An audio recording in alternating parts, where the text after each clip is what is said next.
I'm trying some new comfort drinks because I don't want to drink coffee at night. So what are you drinking? Milk with honey and nutmeg.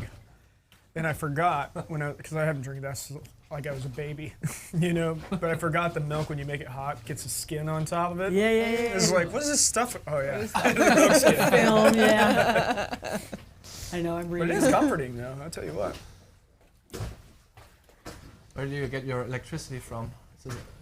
I have a lithium iron phosphate battery bank, and it runs a power inverter system. So then some of the lights are DC that run off the battery alone. Some of them are AC. Like those in there are obviously AC. These are DC. Actually, I forgot to notice these ones here are the old incandescent lamps. These ones are LED. I think I ran out of patience or something, and I just didn't finish those ones. But so the solar panels that are up in the flybridge area that you see in those charge the batteries during the daytime, and then like tonight, before we go to bed, I'll fire up the generator, which will then run the air conditioners and stuff, and then of course recharge the batteries. Like when it gets real cloudy, today it was fine. There wasn't anything going on here. I wasn't even here today. And the solar is able to charge up batteries without having to worry about running the generator. And then I have 6 more solar panels that I need to install at some point before summer, so that way I can at least run one air conditioner off of batteries full time. And I have a bunch more batteries coming in February, so they're supposed to be here. Which is a pretty big investment. Like all that stuff is a huge investment. Yeah, but you end up paying in fuel yeah. anyway. Yeah. Like over time, in the summertime, I end up using about $35 a day in fuel just to run like the basic air conditioning in here and the one downstairs. So if I ran more, obviously it would probably be closer to 60 for air conditioning. Yeah, I mean, a lot. I don't have enough solar to run all of it, but I could supplement it, and even if it's $30 a day that I'm saving for 100 days, that's $3,000 right there. Yeah, true. So True. And not burning, Yeah, and I'm not running the Polluting, the generator, which is inevitably going to break down, and oil changes and all that stuff. The generator was, I think the generator was $2,500. How often do you go on land for supplies, like food? I try to go as little as possible because it's a pain to get out there. It's expensive going back and forth. Okay. But usually 3 days, I would say. I try to make it at least 3 days. If I can go longer, I prefer to. But usually I have to go in order to get the next couple of supplies that I need to work on the boat. I get to a point on the project and then I got to stop because this is priority, getting this done. So you're taking the whole boat, or you're taking the? No, just that. Just yeah, that. this I don't drive this. This is just way too expensive to drive, and I'd have nowhere to put it once I got it to land. Park it, right? Yeah. You need a spot. Yes. So, but anyway, so introduce yourself. I forgot to do this last night, so now I have just unknown. Ooh, it's the nameless women. It's the nameless. So, go ahead. What are your guys' names?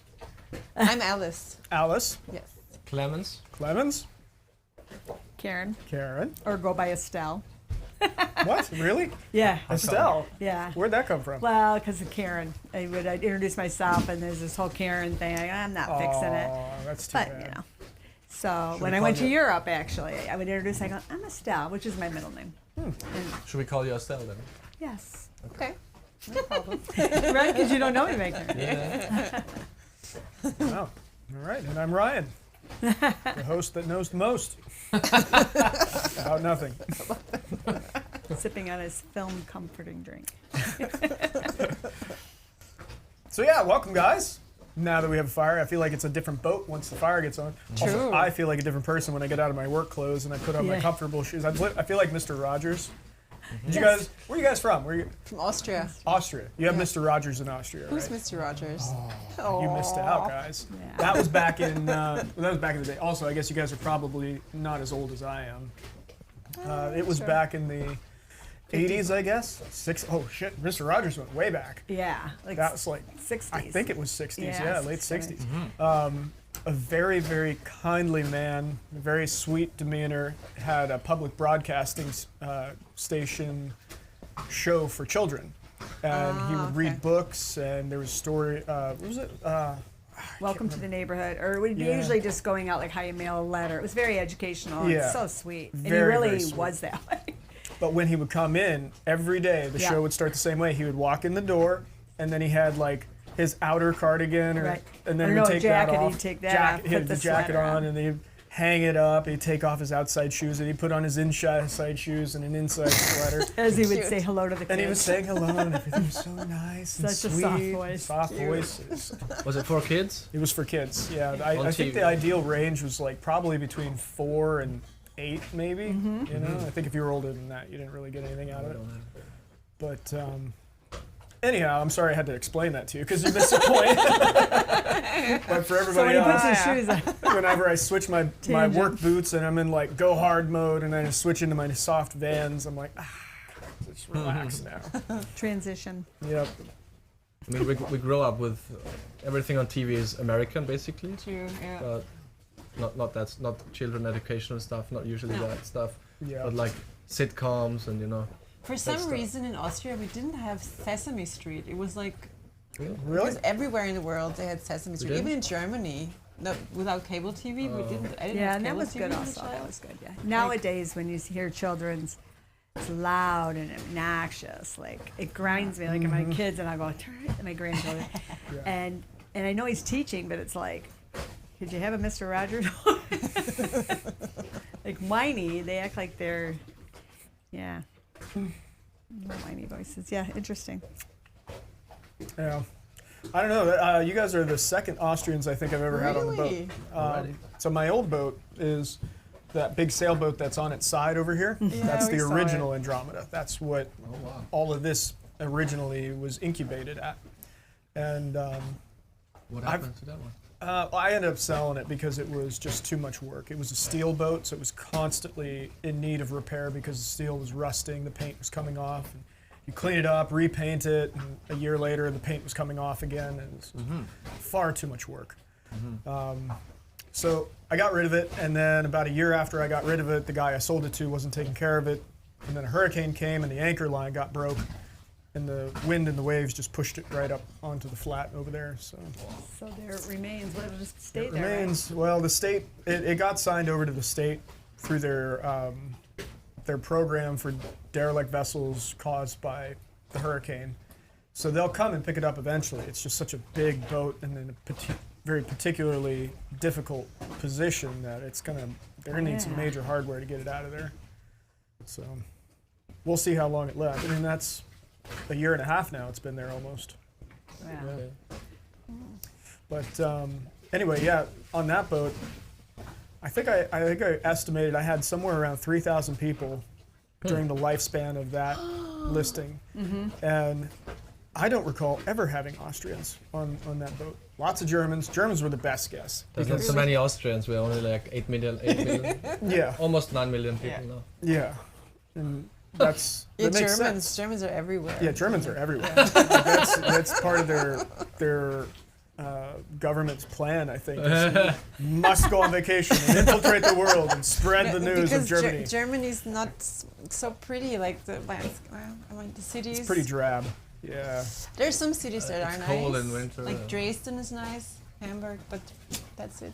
Yeah. A lot of it was destroyed Beware in the of war. German listeners from Oh, this I'm podcast. sorry to the German listeners. You have a maiden named Schumacher, They're listening German in. but I people are really really dug cool. too deep. They're listening in from all parts of the world all right parts now. of the They're world. everywhere.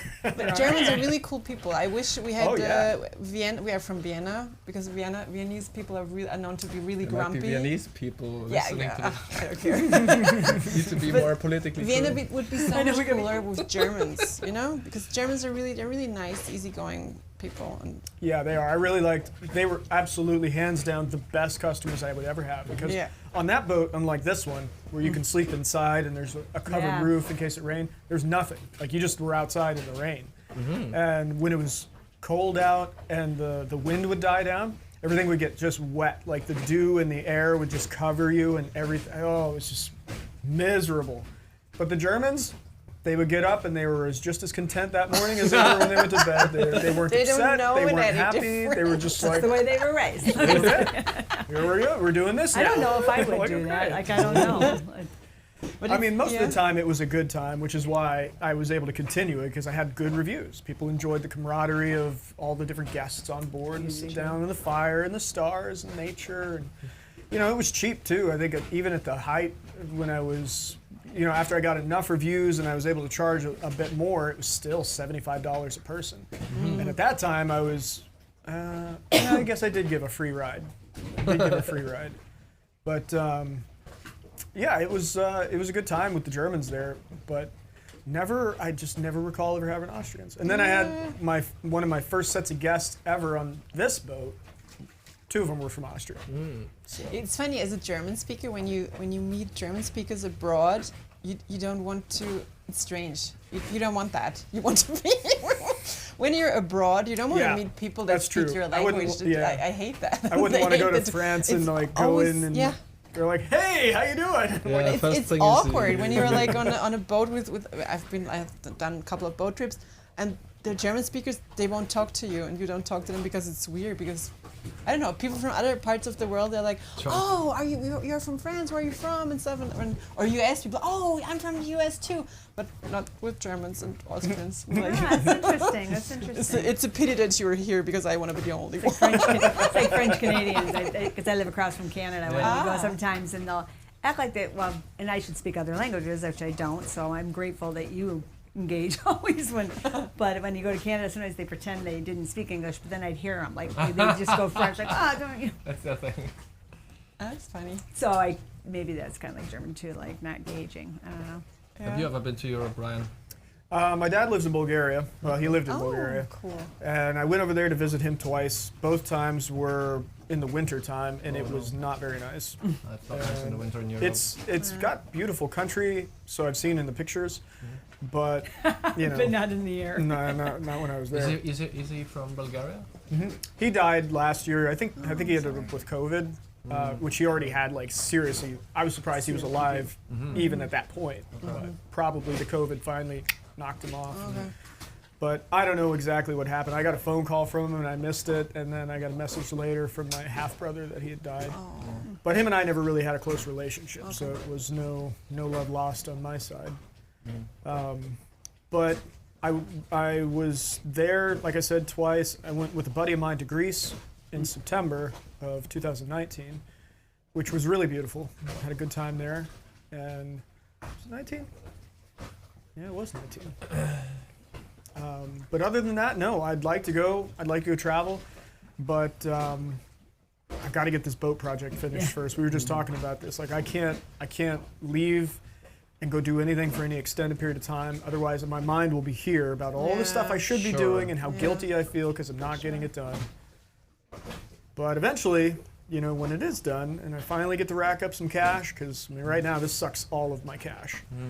I can imagine. Then I'll be able to hopefully spend at least a month. I don't want to go for less than 2 weeks. Even 2 weeks, I'm like, it's going to take me several days just to acclimate. I'm sure you guys know. You're coming over here, get used to the time change and get your bearings. Finally relax and integrate yourself. Yeah. It's important. We're going to see a lot of places, like at minimum 3 weeks, 4 weeks would be. Yes. Good, Yes, absolutely. Oh, your mic is... It's dropping. Maybe you should fix it up. Yeah, you might want to put it on there. There you go. All your clothes are floppy. There you go. Is that good? Step it up. There you go. Perfect. There you go. I gotta get. They make some sort of like a necklace medallion thing for this, which I probably have to get anyway. Like in the summertime, I don't wear a shirt. I just don't. And I've tried clipping this to my chest hair, but it hurts. So, I don't want to do that. I noticed that in your videos because I looked at some of the YouTubes. Oh, yeah. And then I'm going, this is where I'm going. My kids are going, you're going where? Like, you were talking about like fixing up the... Did you see the YouTube video where I helped my buddy change his mast? No. You've got to see that one. You guys got to see this one too. Okay. Like, my friend had a sailboat and it had wooden masts on it, and the middle of the mast on the main mast was like eaten out by, well, not termites in that case. That was actually just rot. It was just rotted out. So we decided to lay it down and repair it, kind of repair it, and we did. But then when they were standing it up at the boatyard, they were forcing it with the machine, and it busted in half. And he was so upset. so upset about it because Well, yeah, because it's like he doesn't do that kind of work. Like I helped him out with that. So for him, it was very odd, an odd situation. Like now he has no mast on his boat. yeah. Well, the day before, I had happened to be over here near these shallows, and I noticed there was a gas can floating there, and I went to go get the gas can, and it was tied off on another mast that was laying in the water. So I got out and I paced it off, and I was like, dude, this mast is almost the exact same size as your mast. This one's aluminum. I said, we should just put this one on. And he was like, well, I like to keep it the way it is. Like, if it doesn't work out, we'll use that one. So I was like, dude, no problem. We got a brand new mast almost sitting in the water. Things Let's go float get up, it. I bet. In these winds and stuff sometimes. Yeah. So my video, is a 2-part video, was about going and collecting this mast off of the seafloor and dragging it over to my old boat where we stood it up and laid it down on the I had this floating deck barge thing. We laid it down on that, scraped it clean, and got it all re-drilled all the holes, put everything together, and then hoisted it up to the top of my mast and stood it up on his boat and rigged it all together.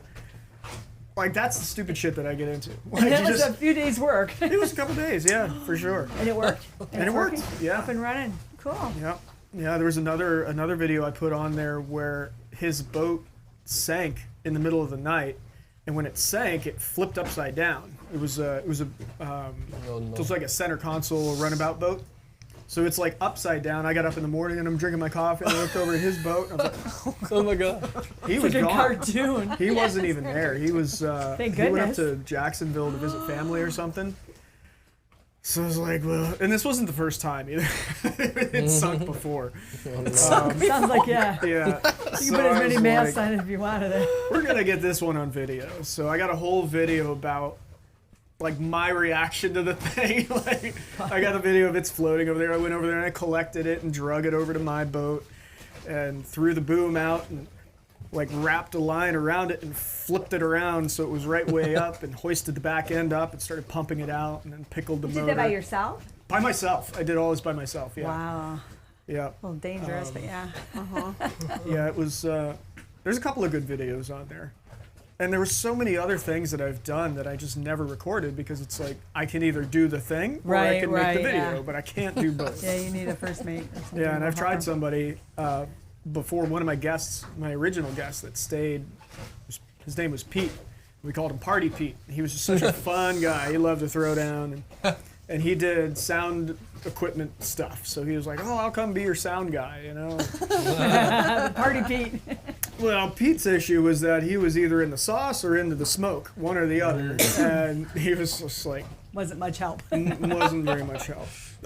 And this But a one lot of time, my buddy's boat, the one that sank, we took it out into the backcountry to this area called Marvin Key, and they have these really beautiful sandbars that come up out of the water. And I was telling him, I was like navigating him, and I said, well, we don't want to go too far into here because it just kind of dead ends, you know. And he's like, well, let's just go. Maybe we can get across. And I was like, all right, well, worst case scenario, we've got to get out and push. Sure enough, we ran aground, so we had to get out, and we're pushing the boat. But like the tide is going out really fast, and so now it's getting like That's when as then we're we're pushing it, pushing it's getting harder and harder. So Pete is there, and he's filming this whole thing, and he's got this one clip, and it is hilarious. He's like, he's panning down the side of the boat, so it looks like the boat is going, and he's like, "We're living the dream," and they're in the back, we're exposed, we're pushing the boat. Sand is catching you. Oh yeah, Sand at your back instead of the wind. so many good times. It's funny. What was the longest time a guest stayed here? Well, this listing is only a couple weeks old, so Okay, it the other doesn't one. really count. I'm going to include the other one. Yeah. And I want to say probably 7 days. Oh. I think that's the maximum amount of Okay. time. Which I've put a limit on this. I think it's 5 days maximum on this one. Because after 5 days, like it's pretty difficult for someone to even get through 5 days. 3 is a pretty good amount. Even with my tiki suites over there, I don't let anybody stay beyond 3 days because at that point, you start noticing all my craftsmanship errors and start getting picky. And you're like, oh, they didn't do that is right. that? And what about you? You stay here all year, yeah? I stay here all the time, and I pick apart my own work, so I mean, that's true. Artist on himself, yeah. Yeah, no, I stay here all the time. I do have a house in Pennsylvania right now, but that's coming to a close.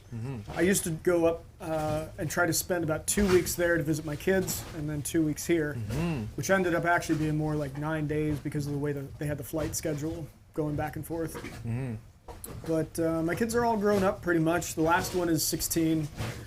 She's, I'm still going to go up and visit her, but we talked about it, and rather than me just being there and pretty much just sitting on the couch and watching TV together, but instead I'll go up for like a weekend a month, and then we'll go hang out and get a hotel room, go to Pittsburgh, and have better quality of time rather than quantity of not so quality time. Are you from Pennsylvania? No, I lived there most of my life, but I'm not from there. My mom, her husband, my stepfather, had family there. We moved there for them, and then they got a divorce, and then we got stuck there. And then, yeah. So you were born in Bulgaria, actually? No, I was born in Baltimore. Oh. Baltimore, yeah, because my parents were truck drivers, and Baltimore was the next stop. So I was born in Baltimore. And at the time, we actually lived in California. Wow. Yeah, That's funny. so, but I've lived all over the place. Yeah. And yeah, Pennsylvania was most of the time, and I hated it. I hated every minute of it. Yeah, except in Pittsburgh. Pittsburgh was nice while I was there making money, but I didn't want to be there. I wanted, like, we moved from California to there, and I missed the mountains so much. I missed the weather. It was cool the first, the winter when I was a kid, and I got to go play in the snow. That was a lot of fun, but it all wore off pretty quickly. By the time the third snow finally came around, I'm like, God, when is it gonna be summer again? Yeah. But, They got dumped on up there too recently. did they? Yeah, and I have pictures of my grandkids because I've been seeing sand all day. I go, it's like a big mound from plowing, because they have a restaurant. Yeah. Isn't Pennsylvania the state with this big Amish community? Yep. I'm so fascinated. I've seen every documentary. Yeah, I used to work with. Really? Yeah. So there's the Mennonites and the Amish. The Mennonites, there's the Old Order Mennonites, which are more like the Amish, where they're not using certain things. I'm not sure if they're so far that they won't use electric, but I know Oh, no. I know there's distinctions, and some are more strict than others Yeah. on what they're going to It's sacrifice. like different orders, but yeah, I live around a lot of Amish too in New York because they bought a lot of farms, which is great. Yeah. And they don't have any electricity. I think they stopped with the development of the car. That's what I read about them. They followed it, and then the car they didn't like, and then they stopped to follow the new technologies. Because we saw some on the plane and we were confused. We were We're like, confused, huh? Why? Yeah. No, It's in hard to Florida, tell. there's a lot of Mennonite. It's Mennonite, right? Because they Yoders, right? Is that what the Mennonite? That's up where I have. And they big pies have restaurants, but they drive. Yeah. Yeah. The ones But that there's some interesting, I worked with a Mennonite guy who had an electrical business, and so I was an electrician for a while with him, and he lived right smack dab in the middle of an Amish community, and so he had some of the Amish people helping him out from time to time, and that group of Amish did have electricity. They didn't have cars. Okay. They drove tractors like cars. So, I mean, they would just jump in the tractor and just drive down to the store and get their stuff. And I'm like, what's No, we have what are you they're doing here? pulling the hay things. I mean, the Yeah. kids. I mean, in wagons. Are they selling their agricultural products to like? Yeah, they sell their stuff. A lot of them do things like they make mini barns. They'll do Carpentry, Carpentry's big. carpentry's big. Yeah, Yeah, they raised. Plumbers. I watched them in my area, like just raise the Yeah. barn. And all the wagons are going. Yeah, But they're really good carpenters. yeah. I've heard that. You A just lot- don't know when they're coming too, though, because they don't have phones. Right. So if you Well, see them at the store, you're going, "Okay, we're in." Right? yeah, that was It's another the truth. thing. I mean, So they had. I was there while the church was deciding on whether or not they were going to accept cell phones. Wow. That was a Okay.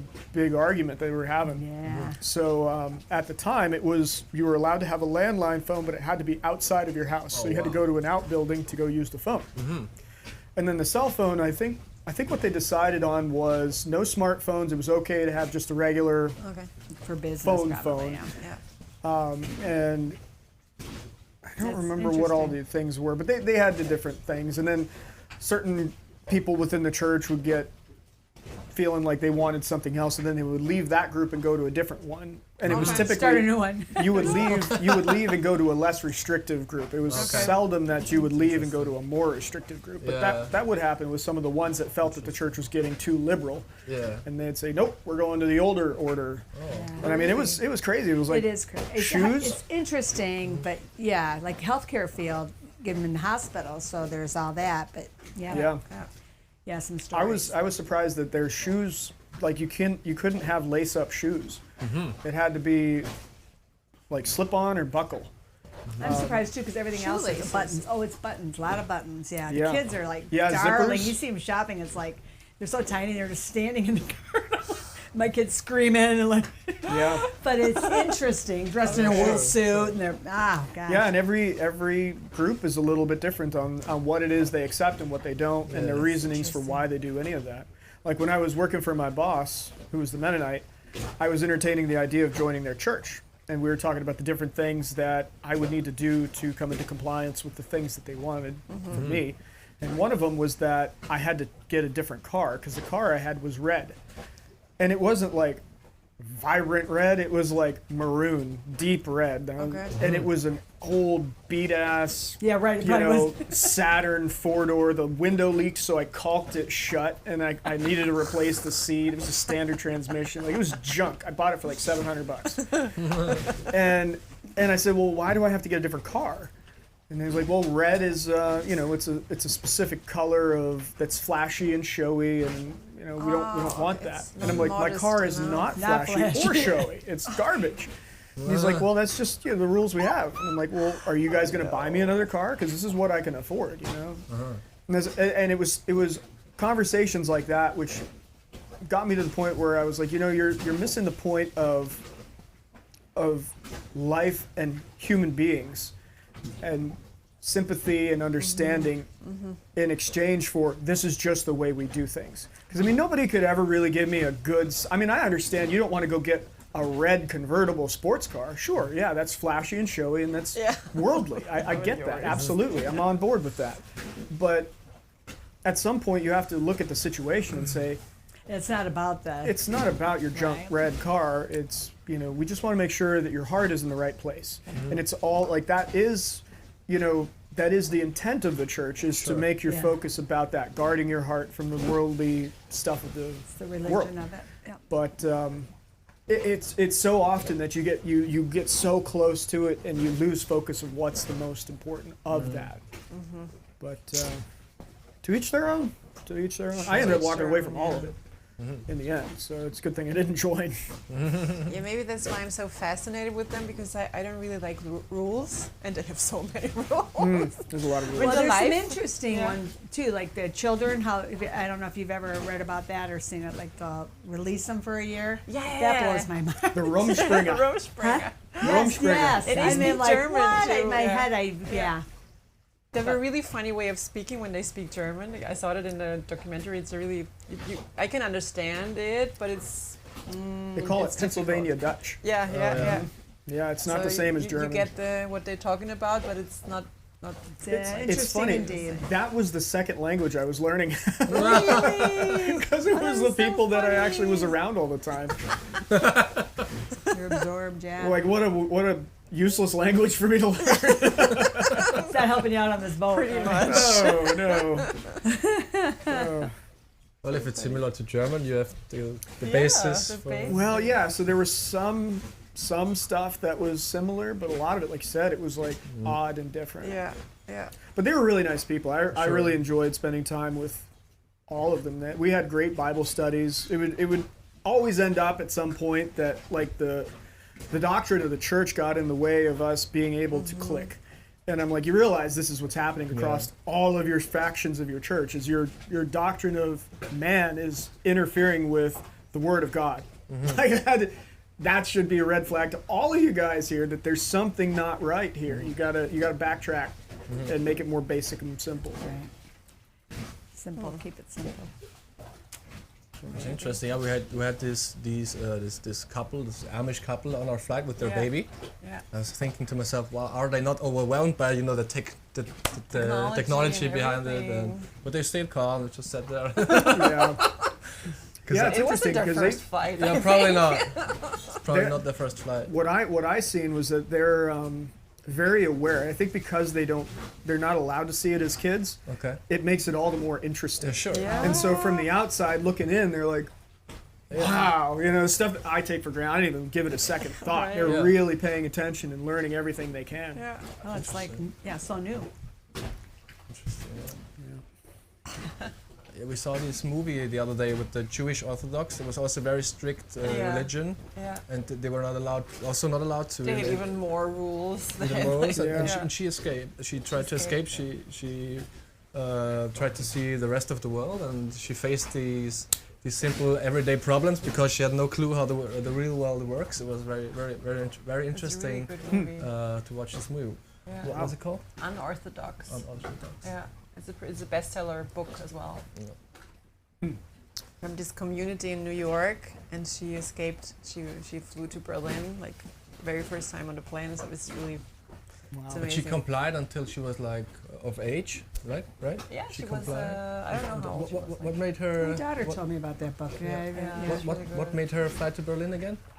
The whole system, like the way you're treated as a woman, you're only Yeah, there but to If you never see anything else, right? You have to have some kind of yeah. outside input to start questioning. Right. I don't know. But then when she took off, I mean, you're exposed to everything, and everybody Yeah, expects you right. to have knowledge, and she was Yeah. still. Yeah. Yeah, it's interesting. Well, it's hard. I feel like that sometimes when I go back to land. I'm like, everything is so strange. It's so weird. I gotta get back to the boat. Not enough water around. Yeah. What is this? Was it always your dream to have a boat and live there? Nope. I got my first boat in 2011. It was just a little junker boat because we had some money saved up for a family vacation, and for whatever reason, this idea came to me. Like, why don't we take that money and buy a boat instead? Mm-hmm. I think it's because we didn't have a whole lot of money. The idea was that a boat would be the purchase vacation. that can keep on providing benefit. Little did I know. And Just bait. yeah, we got the boat and put it in the water the first time. This little lake that we had by our house. And we drove it in a circle, drove it to the center of the lake, and shut the engine off. Looked at each other and we're like, "Well, now what? This is boring."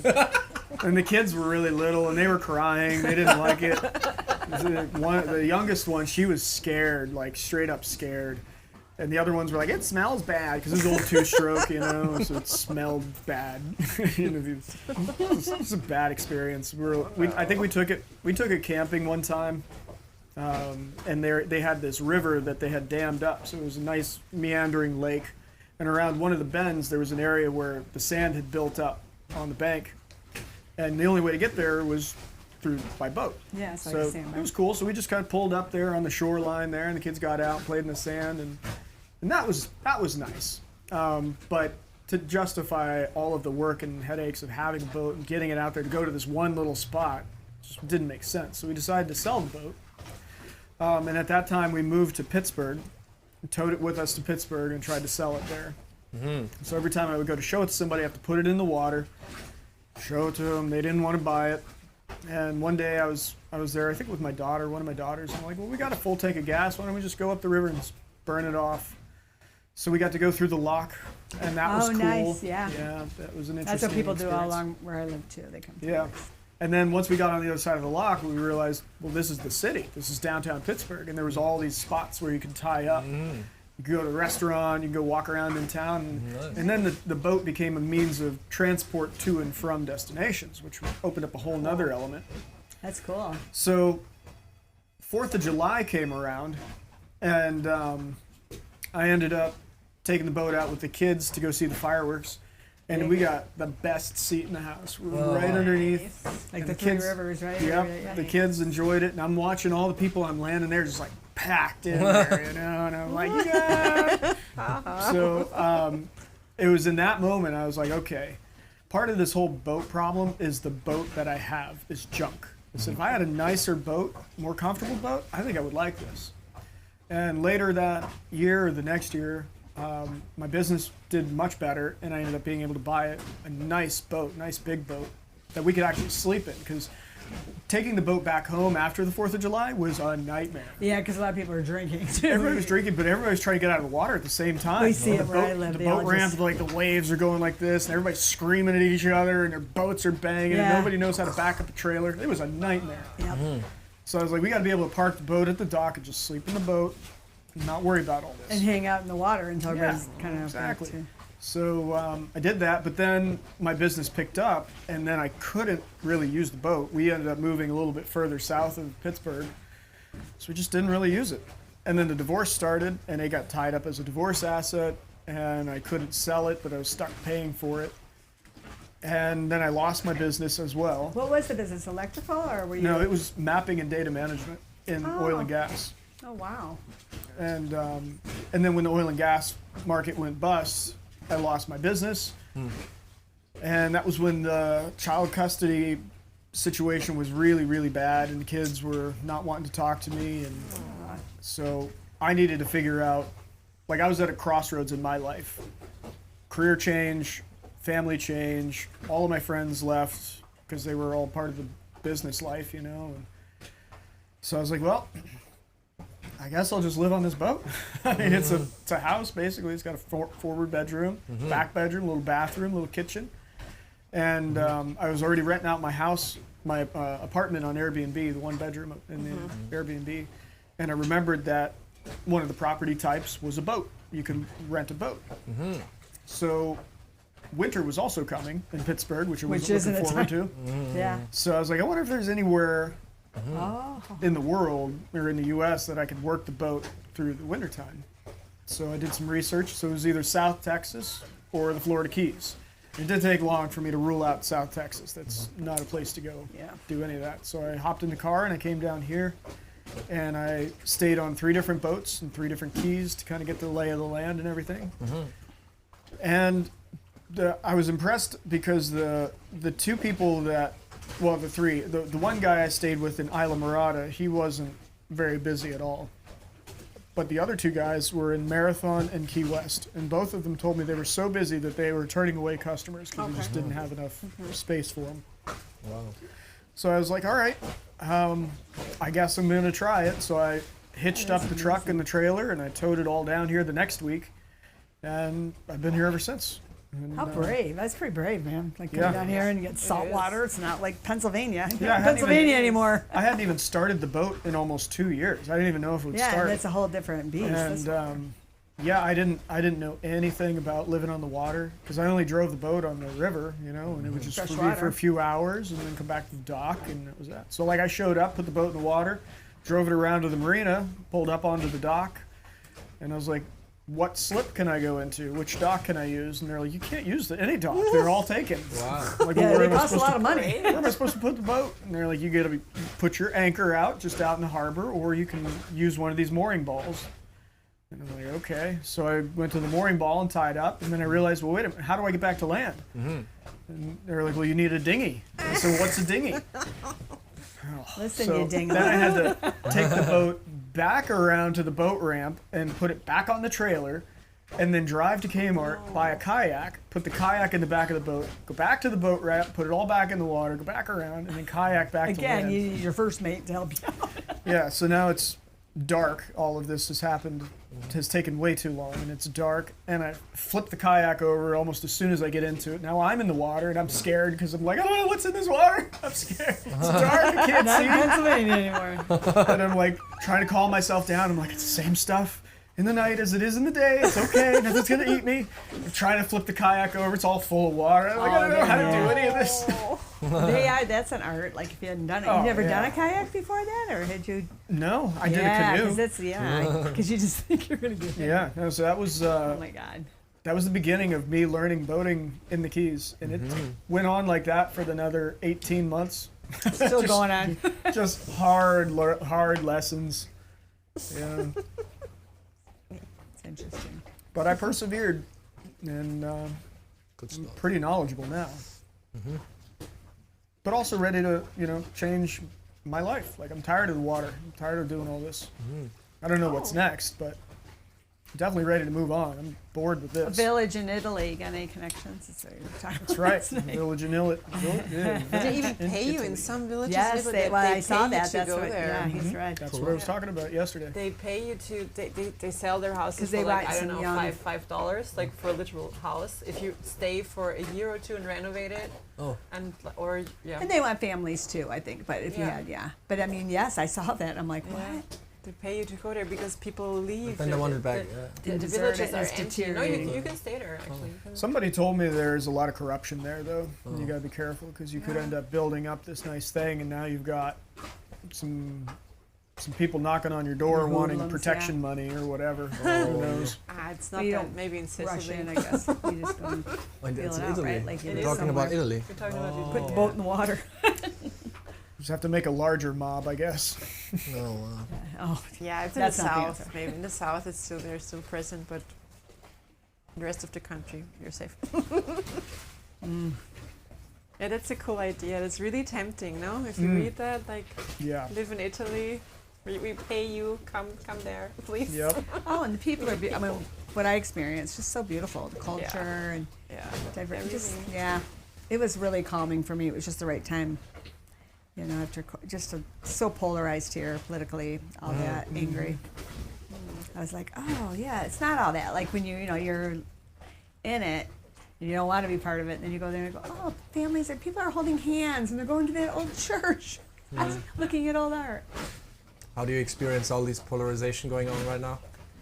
Oh, just in politically for the United States, yeah, like In everyday life, or Gets pretty hot and heavy. Yeah, like when I live in, I'm from Detroit, so, but there's no rules, since we had mighty Trump as far as I'm concerned, but I don't want to get too political. But it really got angry, and it's hard to, even like friends, family, they just took sides instead of just, Really? you don't want everybody to have the same opinions. Yeah, we lost that way. Conversations. it's similar in Europe actually. Also polarizing with Yes, there's a lot going on. immigrants Your issues and extreme right stuff. Yeah. Like- And I was raised by my parents divorced, but when I was a lot older, and it was, Republican and Democrat, but you heard conversations. It was interesting, Yeah. and they spoke their differences or their opinions, and in a safe environment. It's like so much anger. Did you ever have a fight with a guest about the topics, or was it always peaceful and understanding? There's one fight, only one fight that I can ever remember having, and it was with this guy who showed up late to get picked up. This is not a political fight, by the way. Okay. It's, Yeah, I know. he was with this group that showed up late. They messed up the arrival stuff the whole way through. I finally pick him up, and this was back when I was running him myself, and I Yes. had this very small 14-foot little aluminum boat that leaked. Like it was just, it was aluminum, so Gotta it be just quick. always leaked. There's always water on the floor. And so they get in, and I take him to my boat, and we're getting out of the boat, and the guy starts yelling at me like, "Hey, you didn't tell me that there was water on the floor." And I set my bag of food down. He had bought Burger King, so he has a paper bag, and he puts it on the ground, and he picks it up, and it's just soaking wet. His cheeseburger is in there and everything. Dropping out. And he's yelling at me about this. And I don't remember exactly what I said, but I snapped right back at him. I'm like, I didn't tell you to put your food on the ground. I don't know why you would put your food on the ground. It's my food. I wouldn't be putting it on the ground. You shouldn't even be in this boat to begin with. That's not my fault that you're stupid. Yeah. And that was, I think, the only time that I ever got snippy with a customer. So in podcasts, it's all peaceful. Well, you can have podcasts are all pretty new too. different opinions, no problem. Yeah, no, I mean, I think everybody is pretty open-minded here. That's cool. Obviously, people come with their opinions, and that's fine. But like you said, this Yeah. is a safe place to discuss, and I mean, Whoa, I'm yeah, and I super hunger for open that. and respectful of differences of opinions, and I like to believe, at least because I set the tone for the conversation of one of respect and understanding. Like, I'm not going to judge you, and even if I completely disagree, I still respect your Correct. ability to do that. Yeah, And I hope that is being reciprocated. Yeah, sure. And they feel the same when I say I disagree, and they're like, all right, that's all right. It's Right. okay to disagree. And you feel we lost that way in the Yeah, and polarization? I long for that. And so when I went to Europe, and Yeah. I just felt that, I felt like I couldn't talk to a lot of people. I Okay. mean, seriously. Like, just for instance, I'm a nurse and I was I worked at a pain clinic, and you do a lot of procedures real quick on people for spine, like injections. Great doctor, he's from Puerto Rico. And I'd always play music because they didn't really get much sedation, and you get a needle in your back. But you weren't with them very long. Like I was with them for probably, the guy, he was such a good doctor, like 20 minutes. But you try to make it about you. I go, so what do you like? Kind of music do you like? I'd put on whatever, or I just put like Nora Jones, something. Nice. Soothe them. And go, really, you want AC/DC? But Got put I on would do Spinal Tap. that, but it got so like I live in northern New York, pretty right-winged, whatever, not what I believe, but it's, again, your opinion, but they'd come in and they, like a MAGA hat or whatever, and so when I do them, I clean them with Benadine, so I go, oh, you got that, that presidential hue. Just to kind of stir the cookie, you get a feel. That's And funny. then they all, I forgot that so that's... then when some people would just be so offensive, like I'm trying to think of the one person I said, because he said, oh yeah, you don't believe in, and he's really pretty racist and everything, and I go, it's all about you, sir, but I don't think my wife would appreciate that, or my black wife, I think I said. Just to really, because I have been trying to learn our part that we can play in a positive manner, because it had gotten so angry, but there's a responsibility I think I have as a privileged white person living in a very, not to argue, but to not allow those things to be said. And it got pretty, and the doctor I worked for was great, and he like I said, he's from Puerto Rico, but he would see it, but he goes, no, and I go, I know they were the patient, I wouldn't try to stir them, but you also can't, right? I feel temper the waters. I mean, if they're being just ridiculous, or yeah. So yeah, going to Europe was really lovely. People living off their land, fruit, and you're just eating fresh and Sure, Italy, walking everywhere and seeing families. That's I great, was very refreshed. It's funny to me in this country that, like, we have that too, but there is this sprinkling of the political discontent. But the things that people are so upset about is such a small piece of their actual day-to-day life. And I'm like, how is it that you've They just become pick up so this, volatile about? Because I mean, the federal laws in the federal arena really doesn't matter to Right. people's day-to-day lives. Not much. The thing that matters the most is the thing they care about the least, and that's their local politics. Community, or just community, and And taking care of your neighbor neighbors, and your like water, your literal you're neighbors. drinking. Most people don't even know their neighbors because it's Yeah. the way we are, and I think that's why things are so hostile now, because there's no rapport between anybody. Nobody don't know knows who you're anybody, just spewing and so at. now you're just like, it's like road rage. When all you see is another car, you can't see the driver, you don't look in their eyes. Yeah. It's so easy to just get mad and That's so scary. lose too. control. Yeah, so now you're just losing control, and now you're practicing the behavior of losing control, and now you got it. That's the American political system. Yeah, it's knowing your neighbor. I mean, we really have to get back to that. Yep. Yeah, I don't know what the answer is, but Well, you work hard and you know your neighbor, or your birds that are flying by. But being accountable and being, like you sipping your coffee, seeing a boat flipped over, right? Yep. You bitch right. about it. What the hell, you guys? But instead you go, boy, I gotta help this. I mean, I think it's a response. You can't control anything. Really, you can't. But you can strive to control your response, Yeah. right? yeah, if we all took care of everything that's right in our immediate control, if we all took a serious task at that, it'd be fine. Everything would be fine. And not get so angry about things that are way off. Yep. True. But I feel it's gotten better. I do want to say that. I mean, I'm, politically gearing yourself for whatever next year is, and I had to filter some things, not to be irresponsible. We talked about that. You can't be totally submerged in all that negativity, right? Yeah. Yeah. And with the emergence of social media, it has become, everyday problems have become, people feel I don't know, endangered by a lot of things that they wouldn't have been Right. 50 years ago. And we need to learn how to cope with social media better. Like, people are very hostile in social media environments, like on Twitter, they Yeah, they polarize even more. Like, they would never tell each other this to their faces. to their I faces. know. And for a young person, yeah, everything just Yeah. anger. Because in the past Yep. we had to talk to each other way more face to face, right? Yeah. Now you can just be disrespectful to anyone on the internet. That's right. Yep. Anonymous. Yeah. It's because you can't get Anonymously. punched through the screen. Gotta That's look the at problem. eyes. That's why You need to be look at able to the get eyes. punched through the screen. That would so we would get- solve yeah. all of those problems. So we get the feeling that people are even polarizing even more, right? But Yeah. maybe, yeah. Yeah. Yeah. If you let on the fence, it's just nobody would dare to call the other person names or anything. Well, or you'd feel the response that you know. You mean you would have to own those words a little more too. Like it's so impersonal.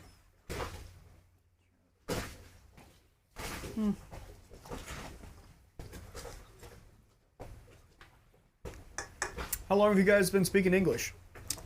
All our lives. Yeah, They teach it in we school? learned it I in know, they're amazing. primary school. Yeah. This is like when we were It's like primary school. Yeah. Yeah. 6, we learned the first vocabulary. Nowadays it's even in kindergarten. Kindergarten they start. Like our children learn like the first Yeah. words like apple, banana, and then basically you learned it in school pretty well, and then we watch TV shows in English because But not Yeah, everybody really does. reinforce, Not everybody does. not everybody does, but in order to become better, you just start watching and and you travel and you speak English a lot. And also we live in a big city, 2 million people, Yeah. and there's a lot of international people. It gets more Like international. in our network, there's like half of your them are network. English speaking, right? Like we've There's 2 German speakers Yeah. I think in your network. Yeah. It's all English speakers. my group of friends is very international, and we speak English all the time. Yeah, so yeah, that's yeah. it's good. That's good practice. Yes. Yes. Awesome. Yeah. I'd like to go to Vienna. Yeah. Do you think that's a good city to visit? That's it. Yeah. In spring, come in in spring because in winter Yeah, it's definitely. cold I don't and wanna go to windy. the- Or before Christmas. We're really Yeah. good. Okay, with but then Christmas. it's cold, but we have nice cold. Christmas markets Yeah. if you're into that. It's But really usually, if you like romantic. nice weather, nice warm weather like here. But I also like to ski. You guys Oh, got yeah. good skiing. Yeah. Oh sure, yeah. Yeah. Then Not you in should- Vienna, but more in No, more yeah, in, not Vienna. Then maybe come in like September, October, because then you could do the vineyard hikes up the Viennese mountains. Yeah. There's like people grow their wine, and then sell them on the mountains, and then Yeah. you could still go skiing in October. You could already go skiing in October. I heard that the Alps are not getting as much snow as they used to. Oh, the glaciers are melting, very fast. Yeah, it's very It sad. goes like everything's- so, yeah. It's Like the reef is almost gone. Global. Yep. Alps, no more skiing. it's- gotta get it it's done goes- now. It's so quick. It's so quick. Yeah, we feel the a couple of impact years very, ago. very quickly. Yeah. Because like Vienna is in the valley of these mountains, right? And in summer it gets way hotter than like 50 years Yes. ago. Way hotter. Huh. It's like almost Mediterranean hot, like really hot. Like Really? Wow. 40 degrees could sometimes 40 degrees Celsius. Sorry, what's that in Fahrenheit? I don't know. 40 is a lot. Holy 40 hell. Celsius, yeah. Very hot. Yeah, And in because, winter it's yeah, very cold still. 5 years ago, I had to use my AC like for a week maybe in summer. And last summer we used turned it like on for a all- month or 2 Yeah. months. Yeah, because the glacier had So- such so a good. cooling effect, and now the glaciers are melting so quickly. Melting, yep. The effects are really feelable. The storms are increasing. Yeah. hurricanes. And they had snow. The glaciers had snow all summer through all the summer, and now they're like And they're bare. My father said every Christmas there was snow. Every Christmas was Every snow. Christmas was We haven't had snow the last 10 years. Not a single time. That's scary. Yeah. It's really scary. Like Yeah, oh, it is. Yeah, Montreal. So I live across from Canada, but Montreal, Canada is like 3 hours away. But they do like this great festival where their river there, it all freezes over, and they do sculptures, almost like hotels. And I've always wanted to go, and they didn't do it last year. Can't guarantee like all that they build. I mean, they do it for like 3 weeks. at the And speed then of it was the like whole something thing was is created because it was, scary. so cold. They created the. Gosh, I know. Mm. It's really scary. It is.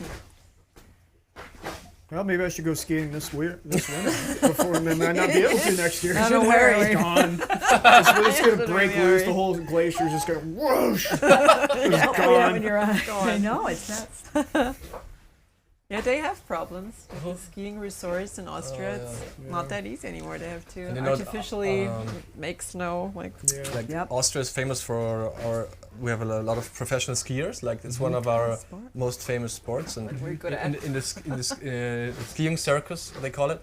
They have problems, going to places where they still have snow and stuff.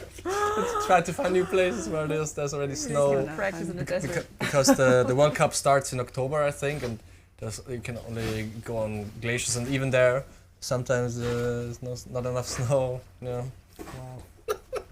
I hate skiing. I hate Okay. it. For me, it's like whatever. But we learned it at school. It was, I I hate think it. it was like mandatory to have Was a that? skiing Yeah, I course bet you yeah, like in ski school. clubs and stuff. Mandatory. Yeah, I don't ski. I already hated it back then. So it's cold. It's wet. You're always like, oh, sit on your butt. I like It's me it. up north all I hate winter. it. I like it. I have to Dark. go skiing alone without her. You really have to. And then in all the mountain restaurants, it's all like they all use Oh, I microwave love winter. It's foods beautiful though and- when Oh, it is. really? Oh. I thought they were supposed to be nice restaurants. There's out there. some. I'm some sure of there's them. some nice, Yeah, there's yeah. some nice, but like the standard because it's Okay. hard to get. Oh, the you worked supplies. there, right? You worked there. No, I didn't. No, no. I thought you worked in No. Tyrol once. No. Yeah, but it Was was it on the in, ski? in the valley. Okay. It was not on the mountain. Mm. But you hear it dinging, like when you order like some dishes, they make it in the microwave. You hear ding. Oh no. Here's your food. No. I waitressed for 25 years, but I always worked at good places. Yeah. Oh. But I didn't want to have to defend sure anything. this- You can go really fancy there as well. Yes. They're really good restaurants too, Yeah. but most of them, nah. And it's so expensive. Oh my god. Oh, yeah. Oh, I It's know. so expensive just to go up the mountain, just to like a little pass that you. The- That you the- I was lift hearing pass? families Lift pass. talk about that. It's expensive to ski. I heard it's cheaper than going to Colorado, though. Mm. okay. In Europe, maybe. Yeah. Maybe. Yeah, skiing is. Yeah, it's crazy because it's such a nice family for people that want to do it. Yeah. But it's expensive. Like up where I live too, like Lake Placid. And, Oh, look. Yeah. Is that in Utah? No. Nope, New York. Lake Placid. Oh. You can You go might skiing. be you might be thinking of Lake Tahoe. Ah, maybe, okay. Copper. Or no, not Utah. Yeah, Anyway, yeah, it's Tahoe. beautiful. We had Olympics, and they just invested back into Lake Placid because I actually work at a little hospital at Star Lake in the Adirondacks. So Placid's it's really beautiful. It's only like an hour from there, so it's a nice winter town. And they did the games this past winter, international for all the colleges. So I went. Wow. I thought it would be like, wow, I booked a room. Like when I saw that it was doing that, because I thought how cool. And I couldn't believe nobody was hardly there, except for all the students that were competing. You had every country, just like the Olympics. It was amazing. And they had redone the arena, did the speed skating, downhill. It's So cool. And I'm winter, glad they did that because I've been to a couple Olympic cities where they bring the Olympics, spend all that money, and then it just deteriorates. Like in Utah, Park City, right? Yeah. There, yeah. Oh, So it was good to see, and it's beautiful up there. Good place to ski. Yep. No, I don't even like mountains to begin with. It's like because we went when we were in what was in Tucson. Tucson, yeah. We went went to a hiking. national park, and I just wanted to see some wildlife. You know, I just went, She's into animals, yeah. and then Clemens You don't said, want those "Let's- mountains. Let's go up that mountain. I was like, oh, really? And then we always thought, okay, maybe it's not that long to the top. And then we spent tried to go 2 to the hours summit, on that yeah. mountain. It looked we were close, but we never arrived. And then there are mountain lions. You have to be careful. You like the ocean more? I like flat You like land. flat lands, I like okay. Oh, Florida's for you. Yeah, yeah. Very flat. I love miss it it. when I'm here too long. like deserts. This is my kind Ah. of area. Australia is beautiful. Australia is like flat. Love it. Africa. Ohio, Perfect. you'd like Ohio. If you were Flat, flat. very flat, Oh, yeah. Mountains, they're always in the way, you know. It's Nothing in the way. you can't see anything. You can look down from the Yeah, mountain. but I don't want to go up. Take- I can go for hours. I don't mind. I Okay. just don't want to go. Oh no. It's because good you that hate you know. skiing. If you loved skiing, you would love mountains. No. Because then you could go down the slopes. Yeah, when I say I'm from Austria and I can't ski, like people are like, what? It's very unusual. We can do cross country skiing on the flat land. Yes, Yeah, yeah, yes. you can do that. Oh, yeah. That's Yeah, a that's sport for good you. showing too. That's for you. We can do that. No, I'll do the skiing. You do the cross country. You be on a lake that's not frozen. You come down because it's global warming. I like racing. I go down. Oh my Downhill, gosh, yeah. I can't. Yeah, I've That's never awesome. seen you skiing actually. Yeah. I just know I'd get You hurt. see the picture on Instagram? Yeah, I do that's the you. trick. Yeah. Ah, yeah, that's you. Yeah, you're a good skier. Okay. Doesn't have to be.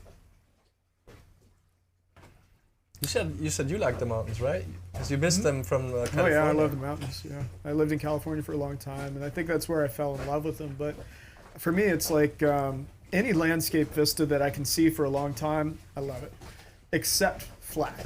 Like if it's just I flat, don't like flat. No, stuff. like Oh. the flat ocean, I like. Yeah. But like when I go out west, or I'm sorry, into the Midwest, into like Kansas, Nebraska, those kind of areas, and it's just flat. There's just nothing Can we going go on there. too? Yeah. I'm like, ugh, I this mean, is I like the boring. Midwest for the lakes, though. A lot of lakes and small. Yeah. Oh, that's Florida too. Yeah. Oh, I like. Yeah, I have to have water. We loved Orlando, right? Orlando was pretty nice. Yeah, I like all the small underestimated. lakes and then green and the beautiful houses. Mm-hmm. Yeah, I love Orlando? American Yeah, Orlando. houses. Florida. Yeah. American There are a lot of houses? man-made So lakes. pretty. And Ah, this there's a is- man-made lakes. I They're didn't know. so Yeah, like yeah. with all those little details. We don't have that in Europe. Details. Yeah, I mean, they're like Yeah, our those houses porches are not that beautiful. with I the think. with the I don't know. But you have to differentiate because the Spanish, Italian, Yeah, you they're know, pretty, buildings really are very pretty. But Austria, in Germany, Germany, not Austria, so much. our houses. But in- structurally sound. Yeah, because we have cold They- winters, right? Like But- come what may, uh, earthquakes, tsunamis, it doesn't matter. It's still it's here, but it's ugly. Like it's always going to be ugly. But not everywhere. Like in northern Germany, I think the house is also beautiful. A little bit But better. can show you what we mean. But it's like a box out of cement with And two that's it. windows Like and the door. terracottas, but that's Oh. beautiful. That's like Italy was like that. yeah. But up, Italy up has- the mountains, but you Italy would has really not nice like either. houses, but like those historic American houses, even the modern American houses, are so pretty with all those little the little roof in front Isn't with that a little funny? porch. That's hilarious. There is It's beautiful. like Like so all things different that Oh are- yeah, this is that this you, is you this would is think that Yeah, but American the- house looks nice. so pretty. You poor thing. At one point, he had, Not he the had to average take me. house. In what city was that? We went to a city. Mobile. Mobile. There Oh, was a Mobile, historic. Alabama? Oh, Yeah. yeah, There was a okay. historic street, and we had to go there Yeah. like 2 or 3 times. Yeah, show them- no, show them slow down, pictures. slow down. The pictures Oh, just shit because yeah, you I like the took New them out of England the area car. probably, too. I have to take that picture of that Yeah. house. Like people thought we were probably burglars because there was like Back. Spotting a it. whole neighborhood. But I love them. I want a house like that. It can't be that hard.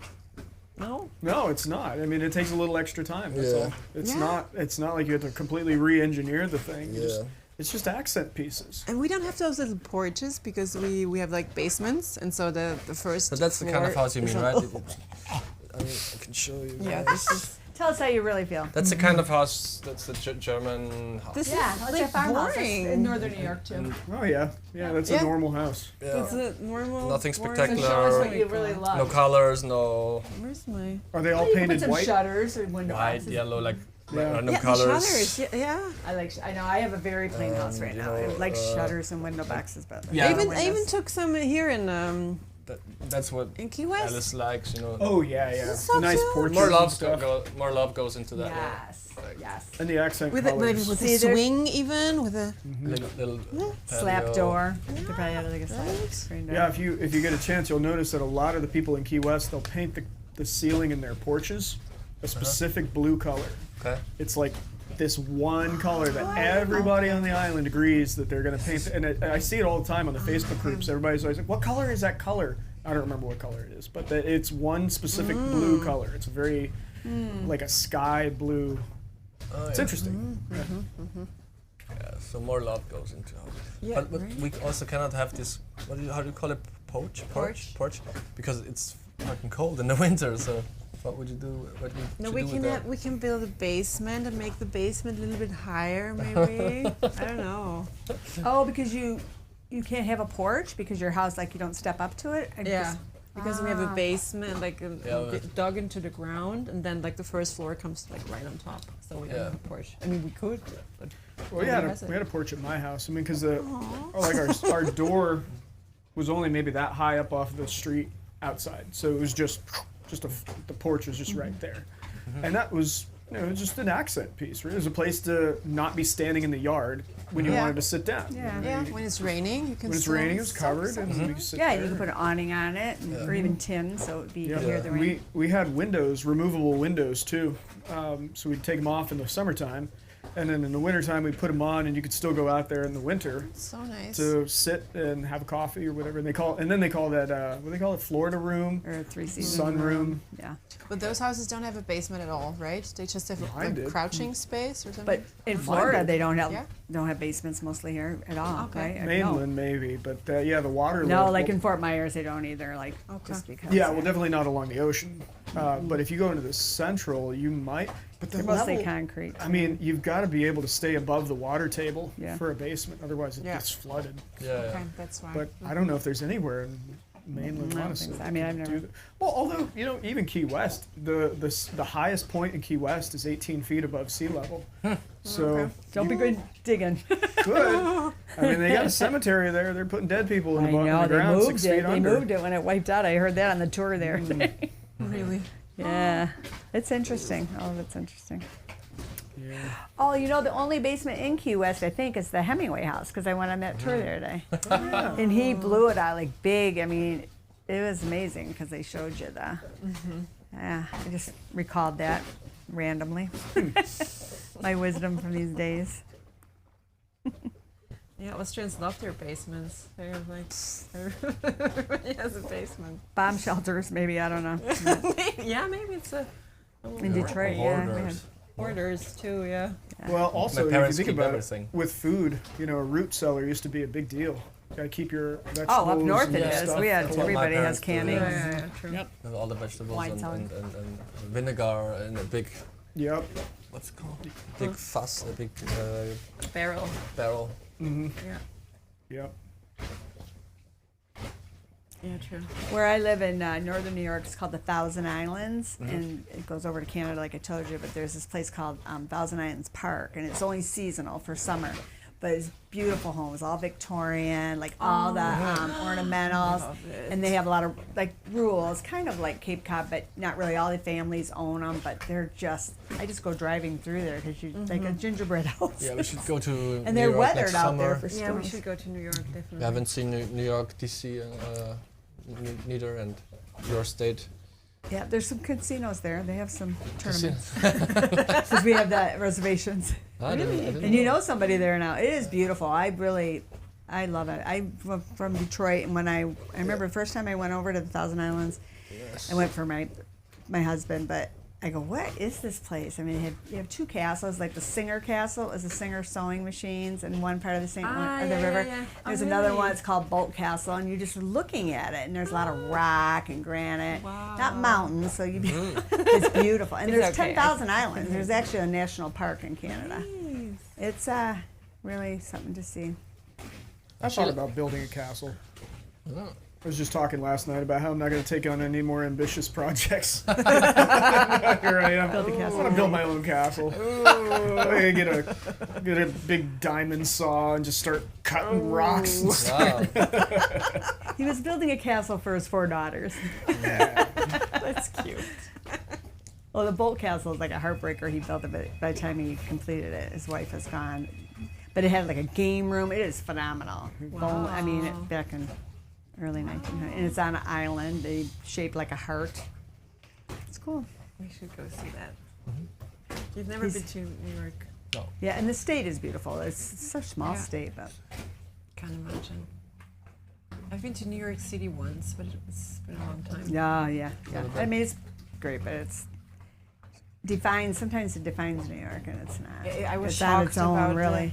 I was shocked about the apartments because I was going to see a friend there, and he had like one room Oh my in an gosh. apartment Oh my in gosh. And you Brooklyn. can't- how much and you he paid? at the time, I mean, like it was over 15 years ago, and he paid like $600 or $700 a month for just one room or a mattress would. The thing that gets me about New York is there's 2 rats for every person. And when you're walking in the street and you're like, all right, and there's 2 for every one of you. Oh wow. Yeah, it's a real deal. Well, I think COVID really, because the restaurants were all closed down. There used to be like 1 for 1. That freaked me out enough. I'm like, no. No, I had to move You can out never there. be in a building and Yeah. not, you know. I still want to see it. Because Yeah. I was supposed to sleep on the couch in that apartment, and the girl who was renting it out to him, the room, she had 2 cats, and she didn't really take good care of the cats. So the cats would pee everywhere, like pee everywhere. Like there was a pile of shoes in the, couch. the living room, and the cats would just go climb up those pile of shoes and like pee there, and I'm like, okay, I can't live here. I'm Yeah, sorry. cats don't I usually have do to that. They have leave. litter boxes. But it was because I thought he said, yeah, it's not that clean, the apartment. I don't know if you want to stay here. And I said, I've been to India. And like I can handle a lot of things, but like cats peeing everywhere. No. No, there's no need for that either, No, right? I no. mean, come on, not a sick person. He was fine with that, but I'm like, no. Yeah, my sister, when I get back, she's going to Vietnam, and I've never been like to Vietnam, and she's going to where else is she going? Yeah, that's interesting. I want to see Vietnam too. I go in March. Oh, that's No, in when? that's in South Korea. Taiwan. Taiwan. In, Oh wow! yeah, there's a poker tournament series in what is it, March in Taiwan, or was it South Korea? I'm mixing these up. You got a busy schedule. yeah, I could go. If I wanted, I could travel all year, but that's too much Really? for me. Yeah, there's tournament series all the time, like everywhere in the world. I could travel all the time. But I would be up for traveling all the time. yeah, Well, you got to get the game going. We got to get on that circuit. yeah, Well, it's there's that young blonde. way Who's too that few gray-haired women. lady? They won the last one. yeah, yeah. It would be awesome to have more women in the competition. I think so too. I might have to start like educating myself on it since I'm going to Vegas anyway, right?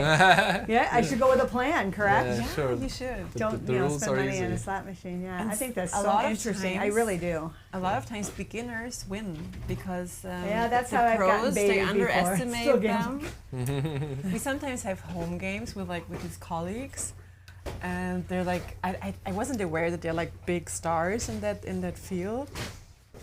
And I won against like I hear you. the 3 poker pros. Got to keep grooming her. And it was me that was, I was so hyped. I was like, I would tell everybody, Show like, them the winner's photo. But you can't do that. You can't do that at the table. Go, oh man, I won. Maybe you can. Maybe that'll be our style. Yeah. She talked about We it look months naive, after. but we just months rake and it in. years. I told all of his other poker friends, like, I won against Jans because Jans is like a big superstar. Like, everybody You knows him. cannot say superstar, but he's known. I mean, superstar would He can would mean edit that some of this. everybody knows him, but only poker players know him. Yeah, but he's big in that field. He's big in the poker community. yeah, but yeah. People not in the poker field don't know a single poker player, so Right. I do now. yeah, but I won. It's interesting. Yeah, the second home game, I was the second on second place. That was good too. But Yeah. Have you ever played poker, Ryan?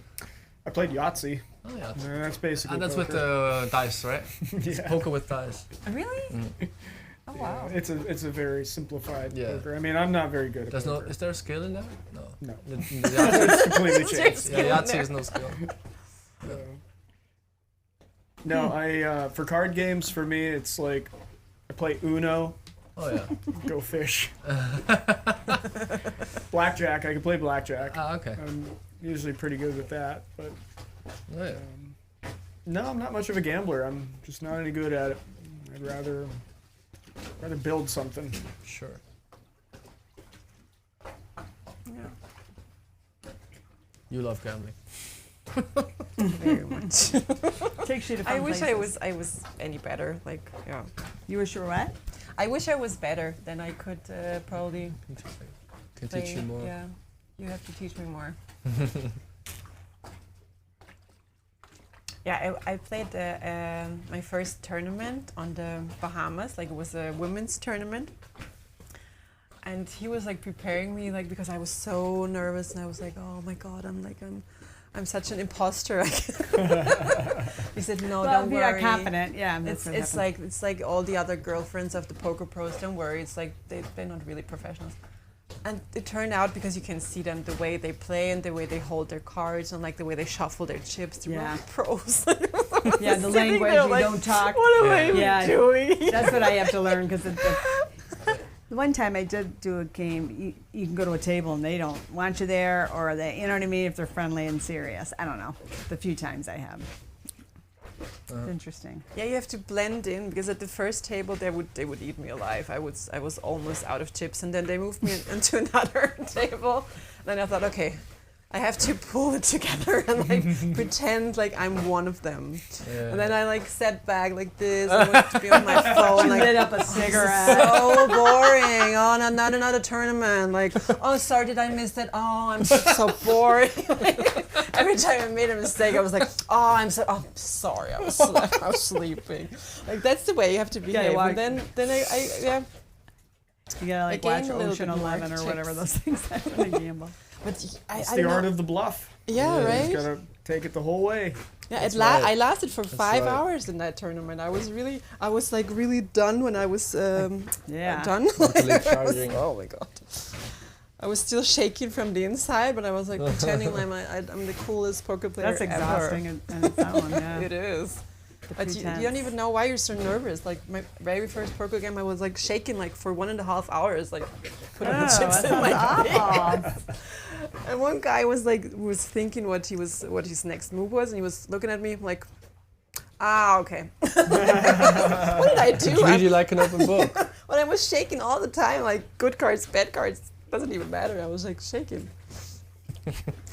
Check your sugar. That's what I would have been saying today. Well, you're right. Sweating profusely. Nice saying.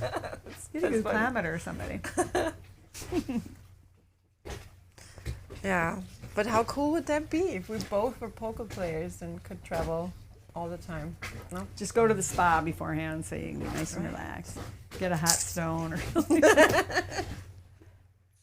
Up to you. Yeah, they have massage therapists that go through like during the tournaments. You can like pay a massage therapist, no? Yeah, you can. During Oh, the that's game. awesome. Yeah, Yeah. right? Yeah. During the game, Yeah. I'd be like, I want you to go give that guy a massage. Tell me what's wrong. Yeah, you get a pillow, and then people will like sit on the table like Because this. you're with a sitting so pillow. long. Yeah. I could do that because I give a good Hours. massage. Like I'm a nurse and people go, you should go to school. I go, I'm a nurse. I give my Nice. patients massages. Yeah. Yeah. But I think they are licensed to do that at the poker table. No I think idea. you have to they have contracts with the It's a contract. Organization. event guys. Yeah. The event But that's cool that they do that. And pump you full of alcohol or try to, right? But you don't. No, I can't. Not when you're working. Nope. That's probably where I fail right there. I mean, With the alcohol? Some people drink at the table for sure. Those are not the professional players. No. Are people sometimes really drunk? Yeah, the amateurs. Yeah, sure. Really? I mean, drinks are free at the table. Yeah, Oh, okay. yeah. So they get pretty drunk. Yeah. Okay. Yeah. I play The better professionals when I'm they drunk. smoke weed in the break. Yeah. They smoke weed, and the amateurs they drink. That's the way of the world, really. I 'cause was gonna say that's pretty standard. But it's, look at him deteriorating his liver and his mind's coming mush. Yeah. I'll be seeing him later at the keep home or whatever. Yeah.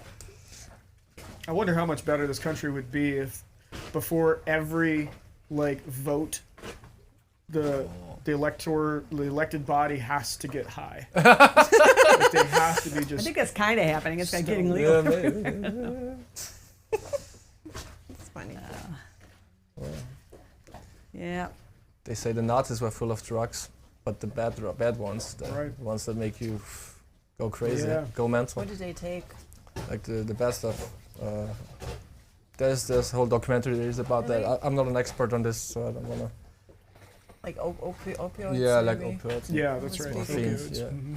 in his 40s. It's crazy to me that Germany, like that one country, was able to do so much stuff. I mean, putting aside the atrocities of the Holocaust, absolutely, that was horrible. But I mean, just the logistics and the manufacturing and the actual ability to organize and create this war machine. Yeah. This one everyone country. played along. Everyone played along. It was like it's like it's like one of the Marvel movies where it literally takes Right, 6 right. superheroes to overcome one villain. Because that one villain is so incredibly strong. Like that one villain could have wiped out any one of those superheroes, no problem. They needed 6 of them to gang up. It's crazy to me really how crazy, close of a call that whole thing was. And when you start talking about like them getting all hopped up on drugs and stuff, and how that probably started to affect things later on towards the end, how much of the stuff did they kind of shoot themselves in their own foot to ultimately end up losing war? Sure. Versus, you know, what the American forces and everybody else, like, oh my God, the Russians, how many lives were lost by the Russian forces? Just trying to abate. Oh my God, it's It was insane. quite a resistance. It's I know. just pretty- insane. I'm really glad they started doing drugs. I don't know. It's nuts. amazing to me. Wiping out. Yeah. Yeah, imagine you would have used this destructiveness and this for something good, for something Yes. productive. I mean, they could I feel have. like they wouldn't have been able to. Wow. Like somehow, that idea that good always triumphs over evil, but yet good is not as strong as evil. It's like this weird paradox. Yeah, Because it's people paradox. won't. I've never seen a concerted effort to do good ever. Yeah, it's tough. Well, like one that was larger than the forces that have already been Right? displayed to do Yeah. bad. in Maybe the world, because in people don't history. agree on what is good, right? It's a, I think it's because when you do stuff bad, it's always tied in with this element of fear, and I think fear is the driver. the largest drive, the most motivating force. Good is not fear. Good is Yeah. what is that? That's sacrifice. Good is Yeah, sacrifice. Yeah, true. And for you to give your life for something, I think the best way, the only real way that you can, or I should say the maximum way to do that would be literally to give your life for Yeah. something. But that's even less than what you can achieve by assuming that you're going to be a bad person. Like if you want to be a bad person, in addition to giving your life, you're also going to take 4 other motherfuckers with you. Like that's the essence of bad. That's how you can multiply how bad you can be because you just don't care. It just all goes out the window. Yeah. I think it's power. Like they think it's power and they want to have it so bad. Usually, like gets the power. Where good is like a humble person, right? It They is, don't even yeah. want anybody to Right. see it or know it, but Yeah. it's the all, and Yep. then not satisfied, right? Because it is like the Marvel movies or whatever, because they're not satisfied, like with whatever Yep. planet they've created. They just have to have more, and isn't that, it's not tangible, right? Empty. Yeah, well, sure would be nice if it returned for good though, like Right? stop Such the a waste Alps from of melting, right, and the water, resources of and time, those of coral reefs everything. back, It's just a huge waste. and I'll enjoy it. But again, what is good? Yeah, That's a tough thing for us to all agree on. that's right. I hate to say it, but I feel like the only real way to change is, you got to go to a point of a dictatorship, or of like a Genghis Khan kind of an era.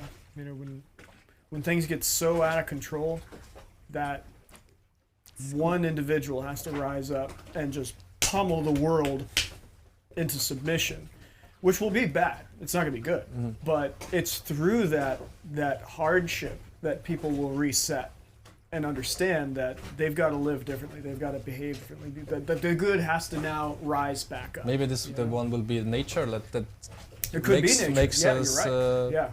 The hardship, if we like end the up with like a climate global change. warming We're or- on the road to exactly that. Yeah.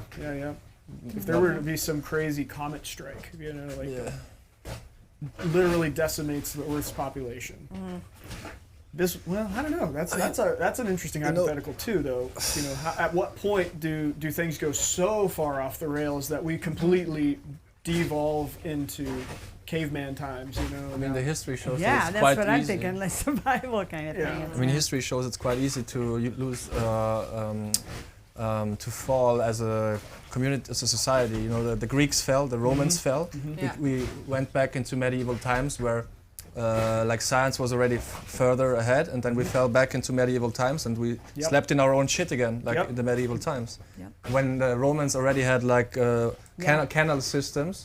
In medieval times, they threw their garbage out of the window and then developed the diseases that they didn't have right. in Roman times. So, yeah, That's right. you can always fall back, and then, but usually, the one society that came after, the ones that fell, were better again. Like that's what. That's right. what Yeah, yeah. you said. Yeah, you reset. You reset, and then usually. So, I hope we're not. But it's interesting that time, you know, that if you think about that, when people devolve in that way, and they do, they just have like the most basic, or I'm sorry, the lack of the most basic common sense. Like, why don't you take your feces away from the street instead of putting it in the street that now we all have to walk through? Like, that's simple, Yeah. right? That's a coordinated effort. Yeah. But they're like, well, I'm not going to do it because they're not doing it. And then they say the same thing. Well, I'm not going to do it because they're not doing that. That's what I'm. Are you seeing And that? it's- Yeah. We have that right now. Yeah. Like, we're doing that living right in now. that. I know it's pretty like. Yeah, and so it's the same thing. You I know. know? Turning a It's blind just- eye on. because it's And the Yeah. only way that it actually comes about is through a heavy hand when somebody comes along and with the good of the people in mind, and they say, you're going to do this or you're going to go to jail. And then they're like, okay, we'll do that. We'll do it because you made us do it. But most people, I would have to say, like 4 out of 5 people won't willingly do more work than they have to. Like, what's that one? The shopping cart. Like, so many people don't want to put their shopping cart back into the shopping cart. Like, it's not that fucking hard. Just put it in. It's right there. You know, they just, nope, I'm going to leave it in this parking spot, and now no one else gets to park in this parking spot, and I'm getting my car and leave. Because everybody else, somebody else is, you know, all of the stupid things, they don't want to have to do the work. And it's that mentality grown over that scares me.